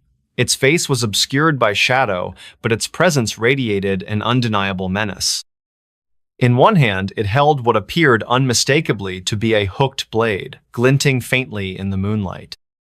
Emily screamed, throwing herself against the passenger door as the figure approached slowly, deliberately. Each step echoed through the night, amplifying their terror until it felt almost unbearable. "Stay calm," Mark urged, though his own voice betrayed his fear. He fumbled with the keys, praying the engine would cooperate, but nothing happened.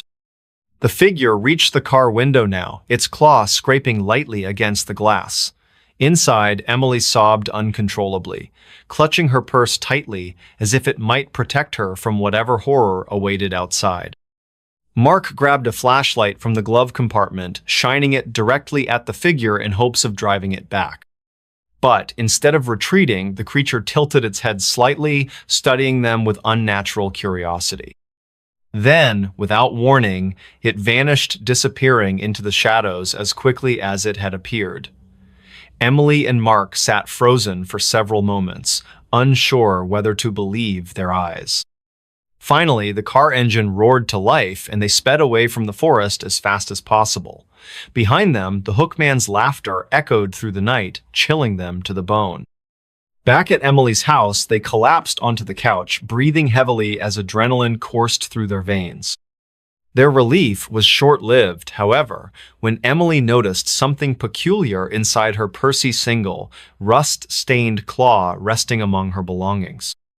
Her breath caught in her throat as sheer terror gripped her body once again. "He left it behind," she stammered, her voice barely audible over the sound of her own pulse pounding in her ears. Mark examined the object closely, his fingers trembling slightly as he touched it. It was unmistakably Riala, grotesque relic of the Hookman's existence.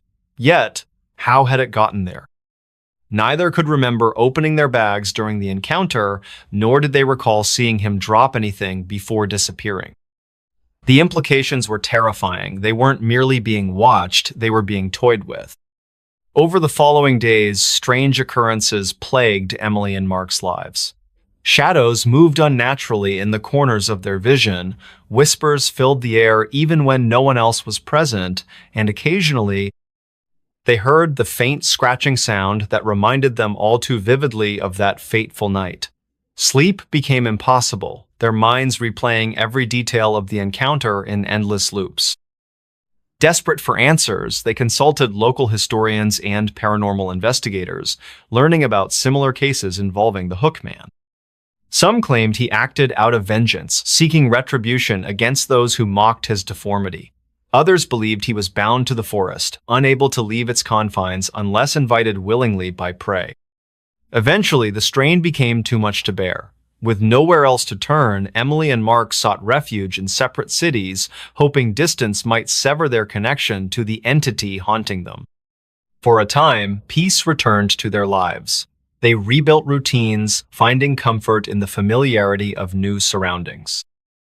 Yet, every now and then, during quiet nights when the world seemed most still, Emily swore she heard it again, that same scratching sound creeping closer, accompanied by faint giggles that sounded both childlike and menacing at the same time. Years later, neither speaks of their ordeal openly. Though grateful for their escape, they can't shake the feeling that the forest and its enigmatic inhabitant hasn't truly let go. Somewhere, deep within the woods surrounding Willow Creek, the Hookman still waits, watching, waiting, ready to claim his next victim. Next story. Time didn't exist here, but I was still awake. Hello? Can anyone hear me? My name is Alex. This isn't going to make much sense at first, but I need to tell someone what happened, what's still happening. Because, if you're listening to this right now, then it might already be too late. It started with a walk, just a simple hike through the woods behind my house. You know how it goes, you take a shortcut home after work, or maybe you're trying to clear your head after a long day. That's all it was supposed to be, a quiet escape from reality. But something about that forest felt different today. Wrong, almost.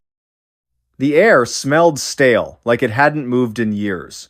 The trees stood unnaturally still, their branches twisted into shapes that looked more like claws than growth patterns, and there were no birds. No insects buzzing around me, just silence. Thick, heavy silence. I should have turned back when I noticed the first sign, but who could have guessed? Let me rewind for a moment and explain exactly where everything went sideways. So here's the thing about forests, they all look the same at first glance. Tall trunks, dense canopies, patches of sunlight filtering down through gaps above. It's easy to think you're heading somewhere familiar until you realize you're not. I stumbled upon a trail I'd never seen before, or at least I don't remember seeing it. It wasn't marked on any maps I'd ever studied, and yet there it was, a narrow dirt path winding deeper into the woods, lined with moss-covered stones. My curiosity got the better of me, as it always does. Before I knew it, I was following the trail farther and farther away from civilization. At first, nothing seemed unusual. The sun cast golden beams across the forest floor, dappling the ground with light. Birds chirped softly in the distance. Everything appeared normal, almost peaceful. But then, things began to shift. The light stopped moving. Wait. Let me clarify, that doesn't mean the forest grew darker. Quite the opposite, actually. The sunlight stayed fixed in place, hovering over the exact same spot on the ground, hour after hour. At least, that's what it felt like. Hours passed or so, I thought, but the shadows refused to budge. They remained frozen, trapped in time itself. That's when I checked my phone, and found out it wasn't working. No signal, no GPS, not even the clock worked properly. The screen flickered, showing random times jumping forward and backward without rhyme or reason. 1 minute it said 3:47 p.m., the next 12:02 a.m. Then it froze entirely, stuck on 6:18 p.m. 16:18. Forever. Panic bubbled up inside me, but I forced myself to stay calm. Maybe it was just interference from the trees. Maybe I needed to climb higher to get reception. So I kept walking, hoping the trail would lead somewhere recognizable. Instead, it led me straight into the heart of madness. After what felt like hours or maybe minutes, I emerged onto a clearing unlike anything I'd ever seen. It was eerily beautiful, yet utterly unnatural. In the center stood an old clock tower, its hands frozen mid-strike. Around it lay remnants of a forgotten village, crumbling houses, rusted cars, abandoned playgrounds. All of them untouched by decay as though preserved in amber. Yet no one lived here anymore, not a single soul stirred among the ruins. Only echoes lingered in the air-faint murmurs of laughter, crying children, distant conversations that faded before I could understand them, voices out of sync with reality. I called out, "Hello?" Nothing responded except my own voice bouncing off the dead walls. As I explored further, I realized the truth. Time had stopped completely in this place. Every object, every structure, every shadow remained exactly as it had been when the world outside moved on. Watches hung from wrists, their hands locked forever at odd angles. Pendulums swung endlessly within broken clocks, never completing their arcs. Even the clouds above appeared suspended mid-drift, their edges sharp and unmoving. And yet, I could move, I could breathe, I could think. How was that possible? That question haunted me as I wandered aimlessly through the ghost town. Why was I unaffected while everything else stood still? What made me special, or was I cursed? It didn't take long for the horrors to reveal themselves. At first, they were subtle, almost imperceptible, a glimpse of movement in the corner of my eye, a fleeting shadow darting between buildings. When I turned to investigate, nothing was there. Just empty streets and lifeless windows staring back at me. But then came the voices.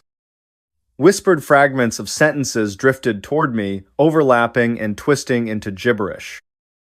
"Help. Please. You shouldn't be here." Each word sent chills down my spine, though none of them sounded human. More like echoes from another dimension, distorted beyond comprehension. Then came the figures.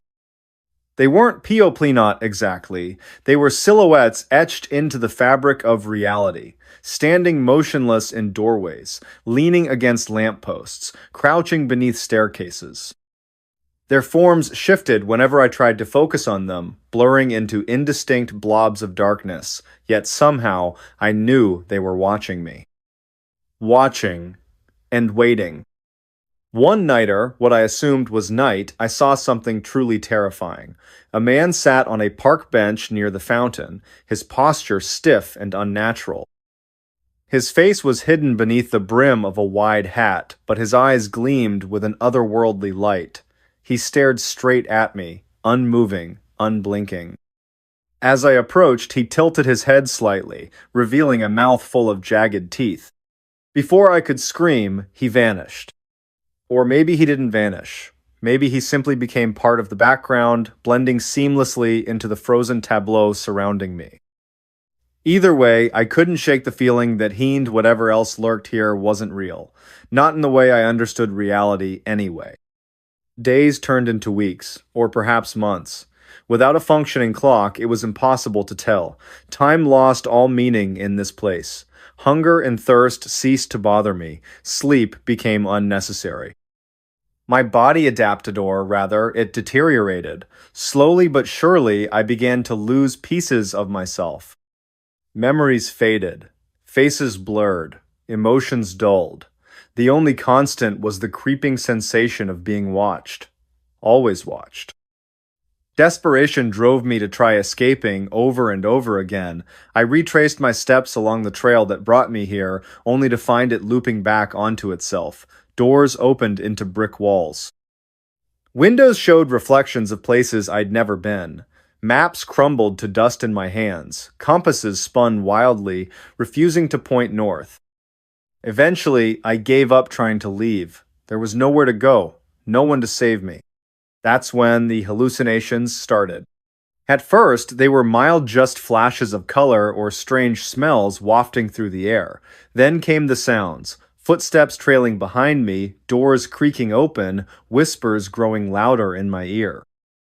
Finally, the visions arrived. People materialized out of thin air, reaching for me with clawed hands. Buildings twisted and warped, melting into grotesque caricatures of themselves. Trees sprouted faces, grinning malevolently as I passed. Was I losing my mind, or was this place feeding off my fears, manifesting them into tangible nightmares? One day, or maybe it was the same day, repeating endlessly, I stumbled upon a journal tucked inside a dusty bookshelf in one of the abandoned houses. Its pages were yellowed and brittle, filled with frantic scribbles detailing experiences identical to mine. The writer described finding the forest, entering the village, realizing they were trapped. Over time, their entries grew shorter, more desperate, until finally, "It knows I'm here." Those words echoed in my mind long after I closed the journal. Or, what was it? And why did it want us here? The answer hit me later during another endless loop through the village. While examining the clock tower more closely, I noticed something I hadn't seen before: carvings etched into the stone base. Symbols resembling ancient runes spiraled upward, forming intricate patterns that pulsed faintly with an inner glow. As I touched them, visions flooded my mind. I saw others like medicines, hundreds, maybe thousands, Saul caught in this timeless prison. Some screamed, others wept. A few smiled serenely, accepting their fate. Each vision ended the same way, a figure cloaked in shadows stepping forward, pulling the victim into darkness. When the visions faded, I understood. This place wasn't meant to trap us, it was meant to harvest us. Our consciousness, our memories, our very essence fed whatever entity resided here. We were its fuel, sustaining its existence in a realm outside of time. And I was next.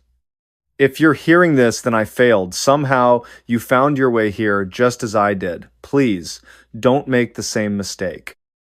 Find a way out. Leave immediately. Don't let it see you. Whatever you do, don't touch the symbols on the clock tower.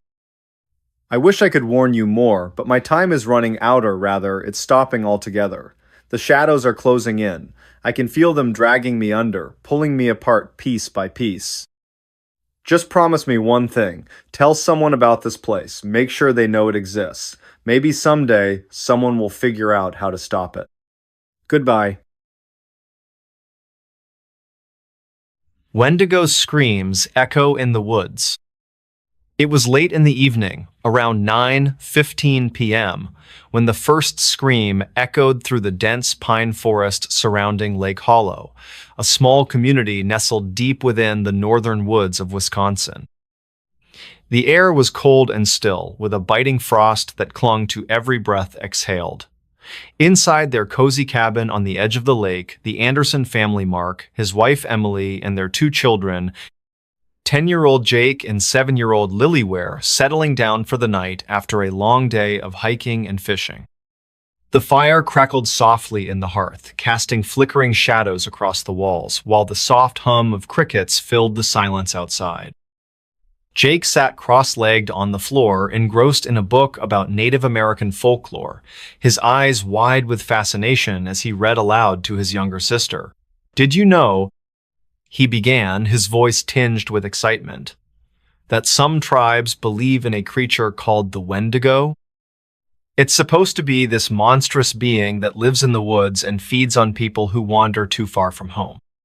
Lily giggled nervously, pulling her blanket tighter around her shoulders. "That's silly," she said, trying to mask her unease. "There's no such thing as monsters." Mark and Emily exchanged glances, amused by their children's banter, but little did they know how wrong Lily would soon prove to be. As the family prepared for bed, the atmosphere shifted subtly. A sudden gust of wind rattled the windows, sending a chill through the room that seemed to linger longer than it should have. Emily paused mid-step, her hand resting on the doorknob leading to the porch. "Did you hear that?" she asked, turning toward Mark. He frowned, straining his ears to listen. At first, there was nothing but the usual sounds of the forest at night, the rustling leaves, the distant hoot of an owl. But then, faintly, almost imperceptibly, came a sound that made the hair on the back of their necks stand up, a low, guttural growl, followed by what could only be described as a blood-curdling scream. The family froze, staring at one another in stunned silence. "What was that?" Lily whispered, clutching her mother's leg tightly. Mark grabbed a flashlight from the counter and stepped cautiously toward the window, peering into the darkness beyond. The forest appeared eerily still, its towering trees standing like silent sentinels guarding secrets unknown. Yet, despite the apparent calm, something felt off wrong even. The air seemed heavier, charged with an energy that prickled against their skin. "I'm going outside to check," Mark announced firmly, his voice steady but masking the anxiety bubbling beneath the surface. "Stay here with the kids," he instructed Emily, handing her the flashlight before grabbing a sturdy wooden bat leaning against the wall. Reluctantly, he opened the door, stepping onto the porch where the cool night air wrapped around him like a shroud. The screams had stopped, replaced by an unsettling quiet that pressed against his eardrums. Shining the flashlight beam into the distance, he scanned the perimeter, searching for any sign of movement. At first, nothing stirred. Then, without warning, a pair of glowing yellow eyes emerged from the shadows, reflecting the light like twin lanterns in the dark. Mark stumbled backward, nearly dropping the bat as sheer terror gripped his body. Whatever stood before him wasn't human, it was impossibly tall, its skeletal frame towering over him, and its skin stretched tautly over protruding bones, giving it a gaunt, emaciated appearance. Its mouth gaped wide, revealing rows of jagged teeth stained crimson, and from its throat issued a chilling roar that reverberated through the forest, shaking the very ground beneath his feet. Emily screamed inside the cabin, waking the children, who now huddled together in fear. "Dad," Jake shouted, tears streaming down his face as he pressed himself against the wall. Through the window, they watched helplessly as Mark fought desperately against the creature, swinging the bat with all his might. Each strike connected with a sickening crunch, yet the Wendigo barely flinched, its movements fluid and predatory as it closed in on him. Inside, Emily grabbed a hunting knife from the drawer, her hands trembling as she prepared to defend her family. "Stay close," she whispered to the children, her voice breaking slightly. Together, they barricaded themselves behind overturned furniture, their hearts pounding wildly in unison. Outside, the battle raged on, the Wendigo's roars mingling with Mark's grunts of exertion. Finally, with one last desperate swing, Mark managed to drive the creature back, allowing him just enough time to retreat inside and slam the door shut. Once safely inside, the family gathered in the center of the living room, breathing heavily as adrenaline coursed through their veins.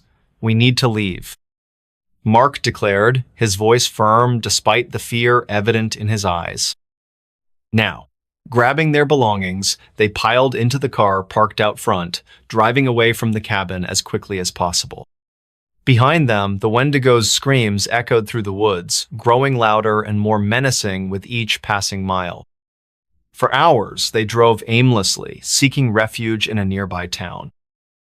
Along the way, strange occurrences plagued their journey, objects moving inexplicably within the car, whispers echoing through the radio speakers, and fleeting glimpses of shadowy figures darting across the road ahead. By dawn, they reached safety, collapsing into motel beds, exhausted but grateful to have survived the night. In the days that followed, the Andersons spoke sparingly of their encounter, choosing instead to focus on rebuilding their lives elsewhere. Yet, every now and then, during quiet nights when the world seems most still, Mark finds himself glancing nervously out the window, searching for signs of movement among the trees. And though he tells himself repeatedly that it's over, deep down, he can't help but wonder if the Wendigo is still out there, watching, waiting, stalking its next prey. Bunnyman stole a child last night. It was a quiet evening in the small town of Willow Creek, where the air carried the scent of freshly cut grass and damp earth. The clock struck 9:15 p.m. as Emily Carter sat nervously on her porch, fanning herself against the sticky warmth that refused to dissipate even after sunset. Her younger brother, Jake, played nearby with his best friend, Lily, their laughter echoing through the quiet streets lined with towering oak trees. Unbeknownst to them, the tranquility of this moment would soon shatter into chaos. The Carters lived in a modest house near the edge of a dense forest, a place known locally as Bunny Man Woods. Tales of the Bunny Man, a mysterious figure said to haunt these woods, were whispered among locals, though most dismissed them as mere folklore. Emily, however, had always felt an inexplicable unease whenever she heard those stories. That night, her instincts screamed louder than ever before. As the sun dipped below the horizon, casting long shadows across the yard, Emily noticed something odd about the forest. Its usually calm surface rippled unnaturally, as if stirred by an invisible hand. A faint mist began to rise, curling lazily toward the shore like tendrils of smoke.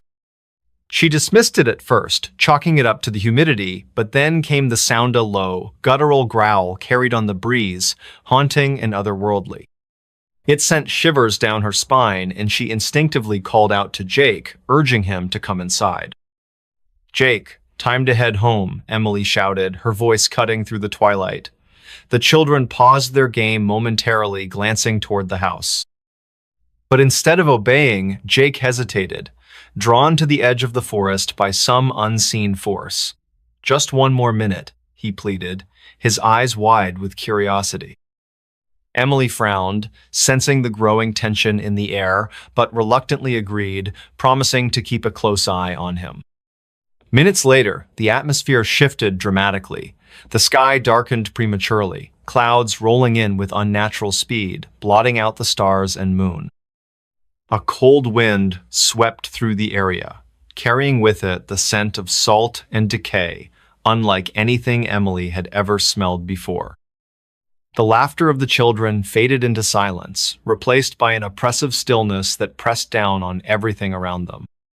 And then, from somewhere beyond the tree line, came the sound again, this time clearer, closer, and unmistakably human. "Help me," cried a voice, high-pitched and filled with anguish, reverberating through the night. The words echoed in English, translating to "help me." Each syllable dripped with sorrow, yet beneath it lay a menace that made Emily's blood run cold. She turned sharply toward the forest, her heart pounding wildly in her chest. There, standing knee-deep in the shadows, was a figure cloaked in white, a man with long ears resembling those of a rabbit, his arms outstretched as if beckoning someone forward. "Jake!" Emily screamed, lunging toward her brother just as the child took another step closer to the edge. But it was too late. Before anyone could react, Jake slipped into the murky depths of the forest, vanishing beneath the thick canopy without so much as a splash. Panic surged through Emily as she dove in after him, fighting against the underbrush that seemed stronger than any natural force. Beneath the leaves, she saw shapes, moving sinister figures with hollow eyes and skeletal hands reaching out to drag her deeper. Somehow, Emily managed to claw her way back to the edge of the forest, gasping for air as tears streamed down her face.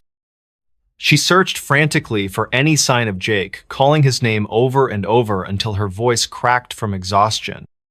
But there was nothing, no movement, no response, only the eerie silence broken occasionally by the distant echo of the bunny man's cries. Hours passed as searchlights scanned the forest edges and volunteers combed the woods, hoping against hope to find Jake alive. Days turned into weeks, and still no trace of the little boy emerged. The community mourned alongside the Carter family, offering condolences and sharing their own tales of encounters with the bunny man. Some claimed to have seen him wandering the forest edges at night, his ghostly form illuminated by the pale light of the moon. Others spoke of hearing his cries during storms, warning people to stay away from the woods. For Emily, the guilt became unbearable. Every night, she dreamed of that moment, the icy grip of the forest pulling her under, the skeletal hands grabbing at her ankles, and the hollow eyes staring back at her from the darkness. She began hearing things, too soft whispers in the dead of night, footsteps outside her bedroom window, and sometimes faint giggles coming from the direction of the forest. Each sound drove her further into despair, convincing her that the bunny man wasn't done tormenting her family. Months later, when winter settled over Willow Creek, bringing with it biting winds and frost-covered branches, Emily decided she couldn't live with the uncertainty anymore. Armed with a flashlight and a determination born of desperation, she ventured to the forest edge late one night, determined to confront whatever entity had taken her brother. As she stood there, trembling in the cold, she finally saw him clearly, the man with rabbit ears, his face twisted into a grotesque mask of grief and rage. "Why did you take him?" Emily demanded, her voice shaking but resolute. The figure tilted its head slightly, studying her with eyes that burned like embers. Then, without warning, it lunged forward, its translucent fingers brushing against Emily's cheek before retreating into the mist.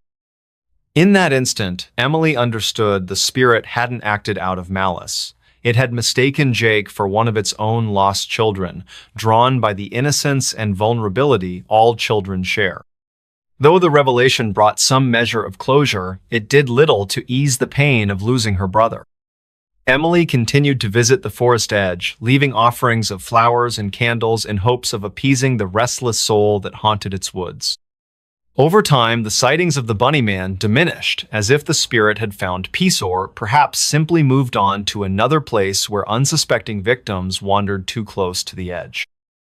Even now, years later, Emily carries the memory of that night with her wherever she goes. Every now and then, during quiet nights when the world seems most still, she hears the faintest whisper of a child's laugh or feels the chill of unseen breath against her neck. And though she tells herself repeatedly that it's over, deep down, she can't help but wonder if the bunny man is still out there watching, waiting, searching for his next child to claim. Mothman warned us before disaster. It was a crisp autumn evening in Point Pleasant, West Virginia, where the air carried a chill that hinted at the approaching winter. The clock read 7:45 p.m., and the sky above was painted with hues of orange and purple as the sun dipped below the horizon. In the small town nestled along the Ohio River, life moved at a leisurely pace, but tonight would be different for the Carter family: Michael, his wife Emily, and their teenage son Jake. Little did they know, an encounter with something extraordinary was about to change their lives forever. The Carter family had gathered in their living room after dinner, settling in for a quiet evening together. Michael sat on the couch reading a newspaper while Emily worked on a knitting project nearby. Jake, engrossed in a video game, occasionally paused to comment on the news stories his father shared aloud. The atmosphere was calm, almost serene, until a sudden gust of wind rattled the windows, startling them all. "What was that?" Emily asked, glancing toward the window. She rose from her seat and approached it cautiously, peering outside into the gathering darkness. Beyond the yard stretched a dense forest, its towering trees swaying gently in the breeze. At first glance, nothing seemed amiss. But then, out of the corner of her eye, she caught a flash of something large and winged soaring silently through the trees. Her breath hitched and she turned back to her family, her voice trembling slightly. "Did you see that?" Michael set down his newspaper, curiosity piqued. He joined Emily at the window, squinting into the distance. For a moment, there was nothing but the rustling leaves and chirping crickets.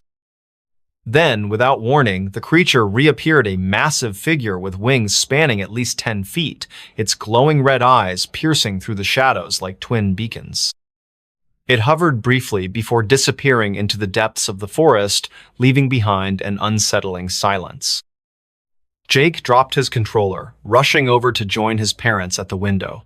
"What was that thing?" he whispered, his voice filled with awe and fear. Michael shook his head. unable to offer an explanation. None of them had ever seen anything like it before. As they stood there trying to process what they'd witnessed, a strange sensation settled over them, a feeling of being watched, as though unseen eyes lingered just beyond the tree line. Later that night, as the family prepared for bed, the memory of the winged creature continued to haunt them. Unable to shake the unease, Michael decided to do some research. He retrieved an old encyclopedia from the bookshelf and flipped through the pages, searching for any mention of similar sightings. To his surprise, he discovered references to a legendary entity known as the Mothman, mysterious creature said to have appeared in Point Pleasant during the late 1960s, coinciding with a series of bizarre events culminating in a tragic disaster. The parallels between those accounts and their own experience were uncanny. The next morning, the Carters discussed their findings over breakfast. They agreed that the Mothman's reappearance couldn't be ignored. It felt like a warning, a sign of impending danger. Determined to uncover more information, they visited the local library, where they met Mr. Jenkins, an elderly librarian who had lived in Point Pleasant for decades. His eyes widened when they mentioned the Mothman, and he nodded knowingly. "Ah, yes," he said solemnly. Many people dismissed it as mere folklore back then, but those who paid attention knew better.